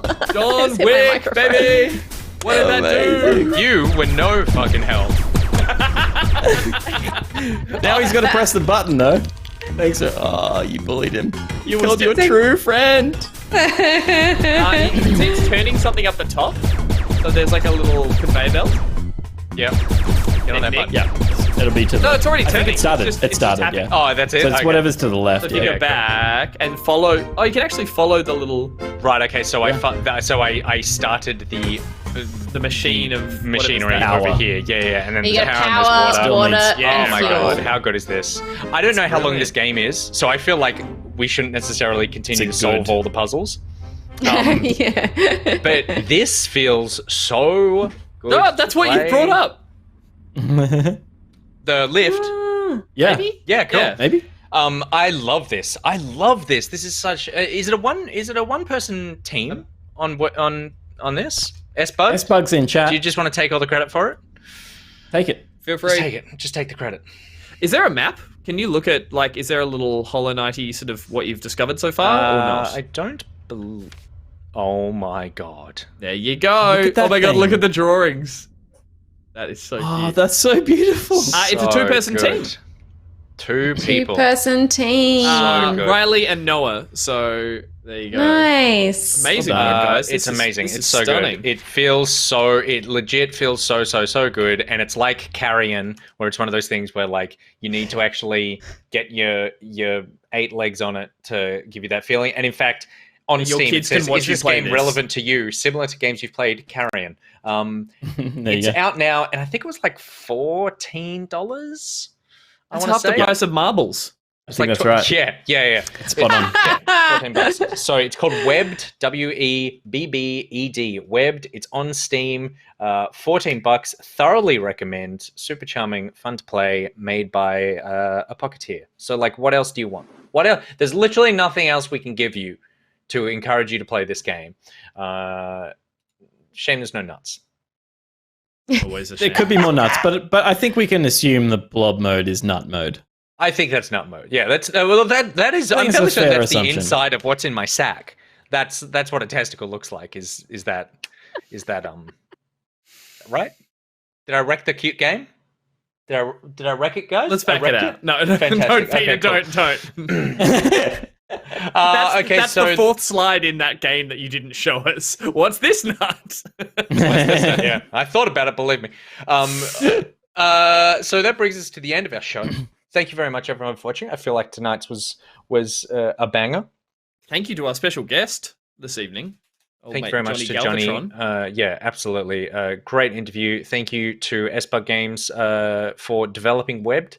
And we never So even nice told to you have we you were here going to in the play chat. it. We just Yeah. showed you. So yeah, it is lovely having you here. Thank you very much, everyone, for hanging out. A massive thank you to our mods for helping keep this whole community on the straight and narrow, because God knows we know how much you want to divert off into your own weird little step on me places. So the mods are always here to step on you and pull you back under control. For also making the Discord such a great place. That's Gat, Syntax RS, Kit Carnage, Liz Dahlia, Sith Cat, Phoenix Alliance, Disturb, Jex, Caboose, and What the Shark. So thank you very much to all the beautiful mods. And also, a little thank you, Angus, Peter, Very special thank you. to A very our special thank you. Top Stitches. Thank you so much to all of the patrons who support us. It is so gratifying. It is because of you and the money that you put our way that we can make this show. So thank you so much to all of our patrons, and a big particular thank you to the Top Stitches who go above and beyond every single month. These people know who they are, but we're going to shout them all out anyway. I'm just going to start from the top of the list. The man who is all knees, it's Oranishi. Thank you very much to Oranishi. It's Mason, not Nathan, and don't you fucking forget it, Will. Thank you very much, Mason. Happy birthday to... Hey, slow down a bit. I'm trying to fix it. I'm just trying to fix the little applause thing. I'm just going to turn it off. I'm just going to turn it right off. Just turn the applause off. They're not meant to be There you go. juttering. Yeah. They're meant to be clapping happily. Why are they not clapping happily?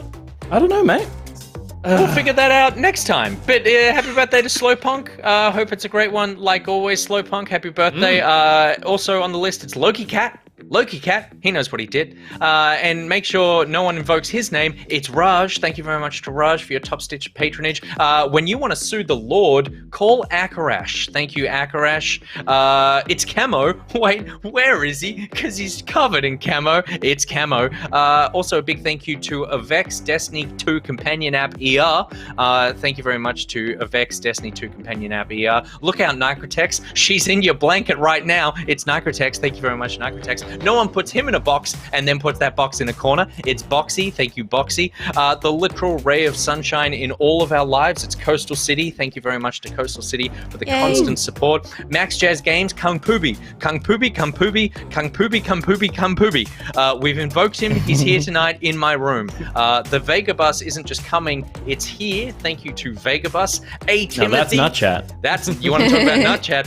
Timothy. It's Timothy. Thank you very much, Timothy. It's Jep. It's a Jep thing. Blame him for Nut Chat. Nut Chat. It's How a cold Jep thing. Tasmania is. That as well. And finally, a big thank you to Evil Spy Boy. We used to be sponsored by Good Spy Boy, but then something happened to him. I wonder who did it. So thank you very much to Evil Spy Boy. And thank you to everyone for watching tonight. You don't need to contribute to the Patreon, even though we'd love it if you can. And that's at patreon.com/backpocket. But if you can't, just contribute your eyeballs our way, as you have tonight. A phenomenal amount of people watching.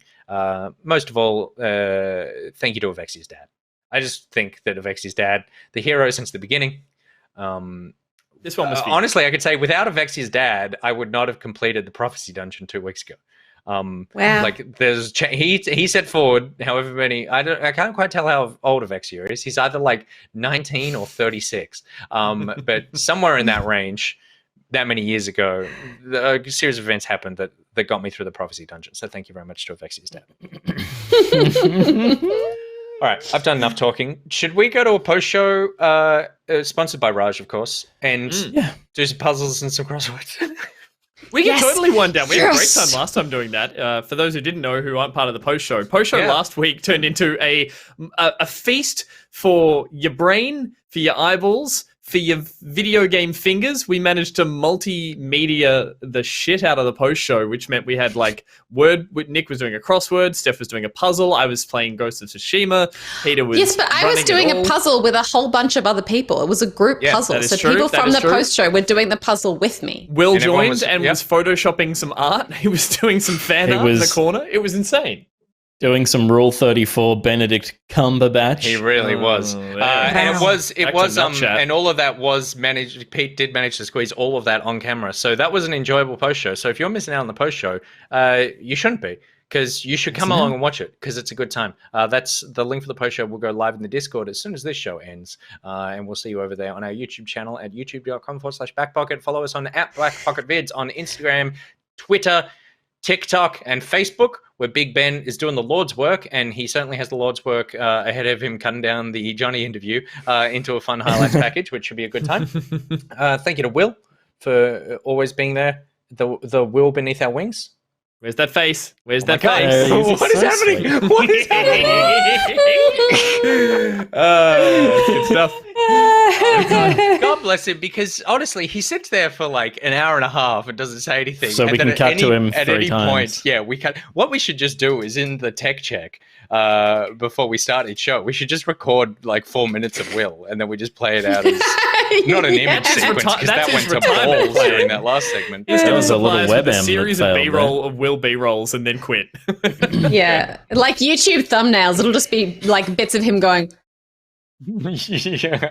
Back to spawn point. Just more shrug. Let's cut to a Will reaction right now. Eyes and mouth open wider. There it is.